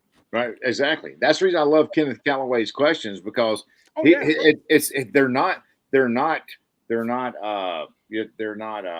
questions that are not provoking. You know what I mean? Right.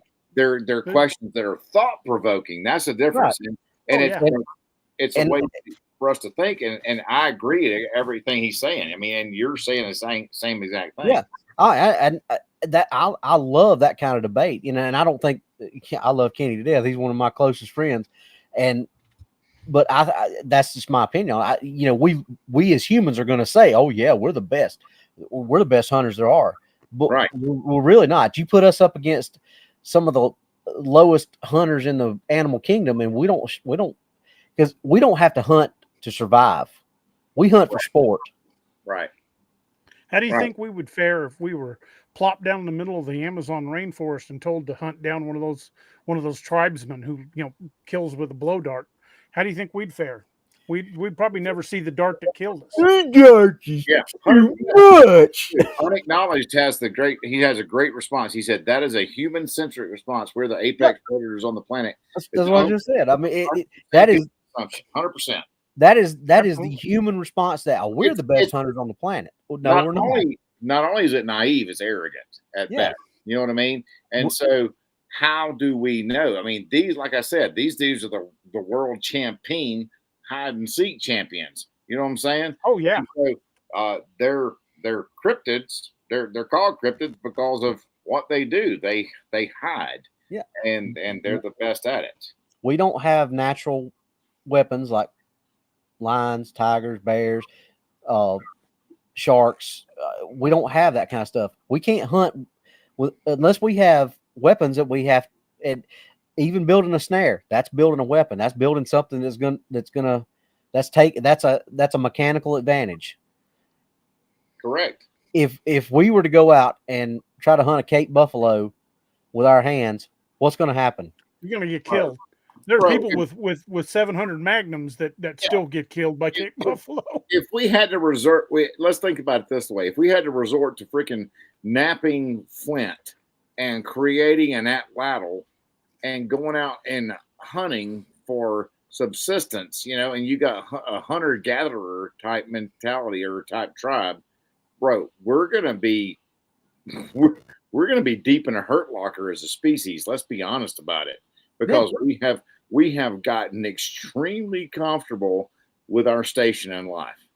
I mean, it's even if you're not, quote unquote wealthy. I ain't wealthy, but I go to the grocery store and buy me a pack of hamburger meat. I ain't got to go hunt that son bitch down. You know what I'm saying? Yeah. It ain't dependent on my survival.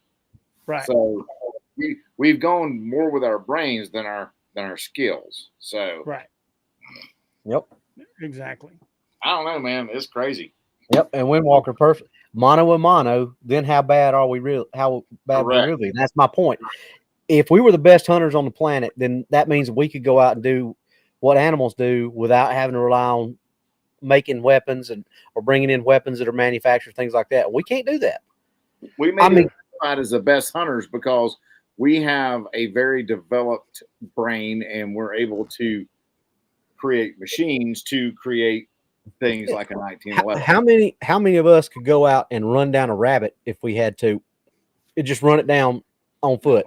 Our ancestors hunted woolly mammoths with stone-tipped spears. Yeah, I mean, most people these days wouldn't even know how to field strip an animal. There'd be a lot of dead folk out there. Is all I'm saying. Yeah, and it goes back to a lot we were talking about that veil thinning, and we don't have people like Teddy Roosevelt and Daniel Boone and Davy Crockett to go out there and push these things back like we used to. We don't have that type of mentality anymore. Dude, Miss Lene has a perfect question. That night you three were getting stalked, at what level of the food chain did you feel you were? Well, it was significantly lower than the top. I can tell you that. I felt like I was at the defecation. We were somewhere above the fish. I think Doc felt like he was one of them who's doers. Yeah. I thought I was like an amuse bouche. I was at the defecation level of the food chain on that one, son. You know what I mean? DA and I were more on the main course level. Doc was the who's doers. Yeah. The horsey overs. Yep. Yeah. Doc was the warm up. Robbie and I were the Wagyu human on the menu. I was meant to cleanse the palate before these two. Yeah. It's crazy, man. Yeah. And so we were. And my brother Keith, them bones, we are the masters of the tools exactly because of our aptitude. If it wasn't for this, we wouldn't be able to work with this to create things like that. You know what I mean? Right. Mm-hmm. So, I mean, look at the creatures who have used tools. I mean, that's a primate function, man. The higher functioning primates, tools are part of their repertoire. And as primates and hominids evolved and their diet became less agrarian and more meat eating, that's when they started getting higher brain capacity. They got smarter. They got bigger. All right. Their diet was, when it consisted more of protein. Right. That's when the strength came in. That's when the size came in. Yeah. And that's why something the size of a Bigfoot is probably primarily a protein eater. I'm sure they still eat fruits and berries and stuff like that. There's lots of reports of them picking blackberries, but I guarantee the bulk of their diet is still deer, elk, whatever else is out there. And here's something to kind of prove that. Any of you out there who are big fans of mixed martial arts like I am, if you remember Alistair Overeem, Doc, how much higher in protein would horse meat be than like normal beef that you get in a store? Like beef, probably about 50%. Well, that's what Alistair Overeem was eating, and he was a monster. This is the guy that made Brock Lesnar look like a chump twice. Well, okay, let's think about this too. Back in the day, back in the 1700s, 1800s, whatever, the average stature of men and women is much smaller than it is today. Why? Mm-hmm. It's all nutritionally based, man. It's not who we were as a species. We had the same freaking DNA. Our nutritional components back then just freaking sucked. You know what I mean? People are better fed nowadays than they were. Some are way better fed than others. But people are better fed back then, so their stature is much better than they were then. I mean, I'm 5'6". Back in the day, I would have been pretty much average height. Yeah, for a Roman centurion, you'd have been about average height. Right. Nowadays, 5'10", 5'11" is the average height. So several inches bigger. And so that's I always thought we were born in the wrong time frame, DA. I would have been average. Yes. We would have been above average, DA. Yeah, we'd have been giants. Yeah, because it's like you know, you even in these old saloons that Angie and I have gone in out here in the West, and these old towns and the frontier towns, like the one up in Cody, and the doorways are literally no more than 5'8". So people are having to duck to go through, you know, and so that's something to think about. That was like the height of people back then. It's kind of cool. Hey, perfect. When we'll go grab a Wolverine and see how high on the food chain you rank. Yeah. Or a honey badger. You're fixing to get it. I'll refrain from such activities. Thank you. Yeah, but you know, and there again, that's what we've been talking about. That's the human mentality. But that's why we've got to where we is having that mentality that we are the best and pushing and going and yes, up here we're superior. But when you strip all that away and you have to go out in the wild and count on nothing but this. Yeah, you're going to be beat in a hurt locker. How many people nowadays don't even know how to build a freaking fire? That's right. Well, look at just even comparing technology to older days. It said that a modern ranger regiment could beat the British Army in the Revolutionary War. I'm not surprised. All of them. Like, drive them off the continent. I'm not surprised. I'm not surprised at all. Well, we're coming up on the top of the hour, so what with that, Robbie? I was just going to say, and that's if you give this modern Ranger battalion its modern weapons or squad or whatever, it's modern weapons, yeah. But could that same detachment do it with the weapons of the day? Weapons of the day. Even now, our tactics are so much better. I mean, the British, let's wear red and stand in a line in the middle of the field. Yeah, Rangers would be like, saying is not playing that game. How many more of how better odds would the British have if the weapons were the same? Equal. Oh, absolutely. Yeah. Well, I mean, it all goes down to TTPs. You know, tactics, techniques, procedures. You know, the Napoleonic formations back in the day, that was the standard, you know. And then you have us freaking rednecks going, hey, you know what, these some bitches outnumber us. How about if we go up here in the trees? Well, and that's where guerrilla warfare tactics were born. Yeah, the British would march into South Carolina and hear "Take Me Home, Country Roads" coming from the woods. Yeah. So that's the whole guerrilla warfare thing. So yeah, what they do, they adapted to the situation, which is what these cryptids, I think, do as well, is they adapt to the situations. We're basically talking about an intelligent, maybe even human level intelligent, just differently intelligent. Correct. We're talking about an intelligent, upright thing with hands that we know can make tools, that's wearing a natural ghillie suit with the ability to blend in its surroundings, see in near perfect darkness, and doesn't want to be found. And I do believe it is a sentient being. I believe dolphins and whales are sentient. That's my firm belief. Absolutely. I believe it is a sentient being. And that is another reason why we will never, our goal is not to shoot one to bring it in. Right. On any of the outings we do, yes, we go armed, but that is for self-defense. Or, I will only shoot one if I've got to do it to save myself or someone of the group. Our goal is not to go out and hunt one. Correct. No, absolutely not. No, absolutely not, man. Yeah. Yeah, that's never going to be our goal. No, I would never want to. If we're hunting one, it's to get one on film. Right. 100%. Yeah. Well, we're going to start winding this rascal down. Kind of in retrospect, I kind of want to sum a few things up. Why hasn't Bigfoot been caught? And the real truth behind it is despite decades of sightings and speculation, the creature we call Bigfoot remains uncaptured and unverified because we simply don't we can't function on its level in its environment. And in the rare cases where limited photograph or video evidence has been captured, it's often hotly debated, and some people will never believe it. You could drag, like Robbie says, you could hook one on a chain and drag it into somebody's living room and make it a sandwich, and people are still going to go, it's a man in a costume. The thing is but when we do look, a lot of us just simply don't know the proper way to document the evidence. So hopefully tonight we've shed a little light on that. So if you do come across some evidence, you know the proper way to catalog it, you know how to make sure you've recorded it, you know how to report it. These things are all going to be what brings this mystery home. It's going to be the little details. It's going to be the eDNA, the track evidence, the DNA evidence. It's going to be these little details that we come together to bring together that is going to bring this mystery home. And I do believe we can do it without bringing a body in. I think there's enough circumstantial evidence to say it's out there.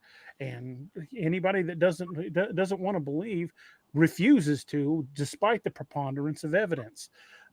There's even like we said before, they're based on all the thousands upon thousands of sighting reports out there. If 99% of them were wrong, there's still hundreds, if not thousands, of reports. If only one of them is true, then it's out there. Mm-hmm. But I don't believe that's the case. I believe there are some hoax stories out there. There definitely are. Right. But I also believe there's some extremely credible stories out there. So just remember, in this episode, our whole goal was to strip away the myths and dive into the hard science behind it. We wanted to examine terrain advantages. We talked about that quite a bit. We wanted to talk about the limits of trail cams, which we did. We talked about the biological plausibility of the creature. When you look at the fossil record and look at all of from Piltdown Man and Lucy all the way, Australopithecus all the way up to Heidelbergensis, we see lots of examples of hairy hominids in our history. So there's already an example of them.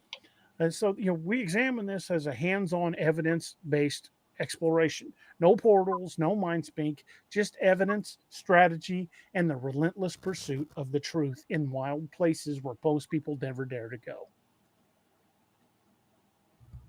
What he said. That is our whole philosophy. Boys, got anything to add? It's been a fantastic show. Yep. I think it's been a good one.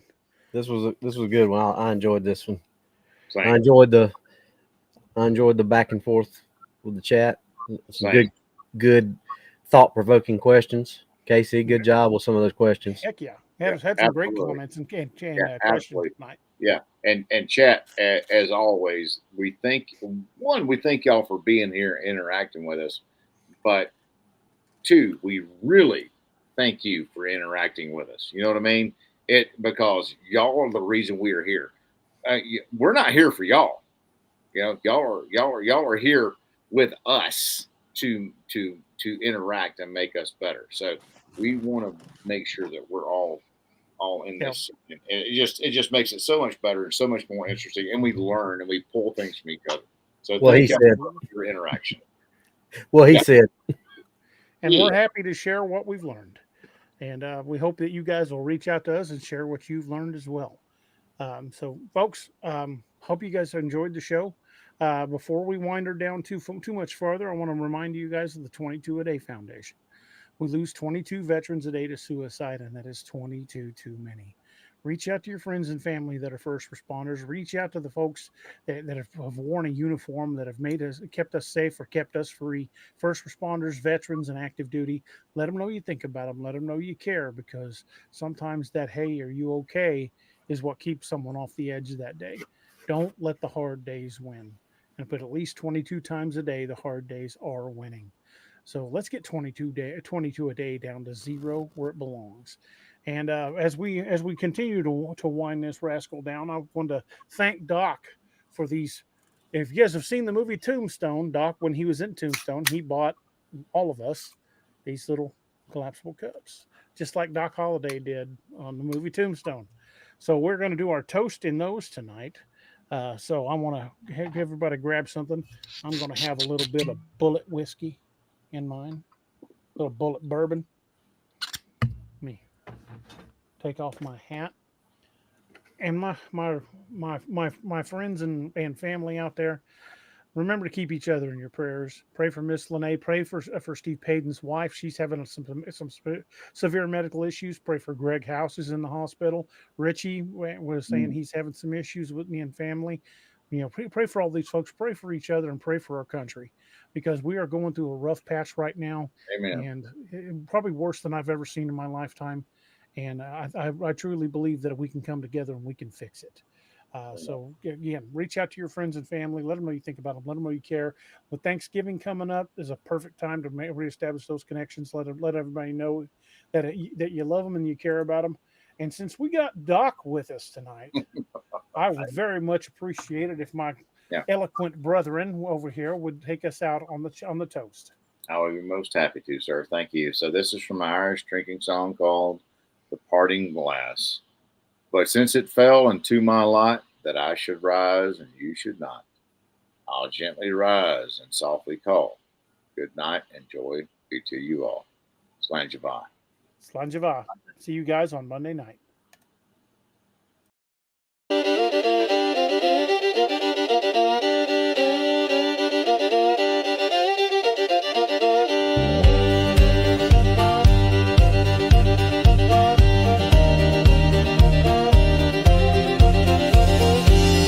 Plains, the winds are howling, saloon doors swinging, shadows growling. Three lawmen stand tough as rawhide. Yeah, Doc and DA, nothing can abide. Whiskey shots and poker faces, staring down the darkest spaces in this town where legends roam. These boys bring justice, sending evil home. Cryptid lawmen, wild and free, hunting monsters for all to see. With silver bullets and grit of steel, they fight the darkness, make the demons squeal. From dusty canyons to moonlit plains, justice rides with wind and rains. Cryptid lawmen, a fearsome sight, standing tall against the endless night.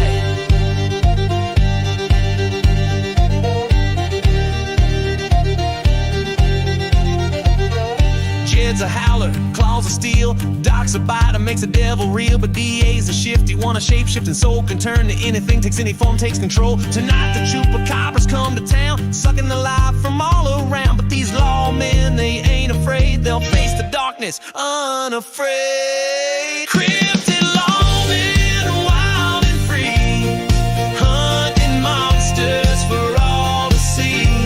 With silver bullets and grit of steel, they fight the darkness, make the demons squeal. From dusty canyons to moonlit plains, justice rides with wind and rains. Cryptid lawmen, a fearsome sight, standing tall against the endless night.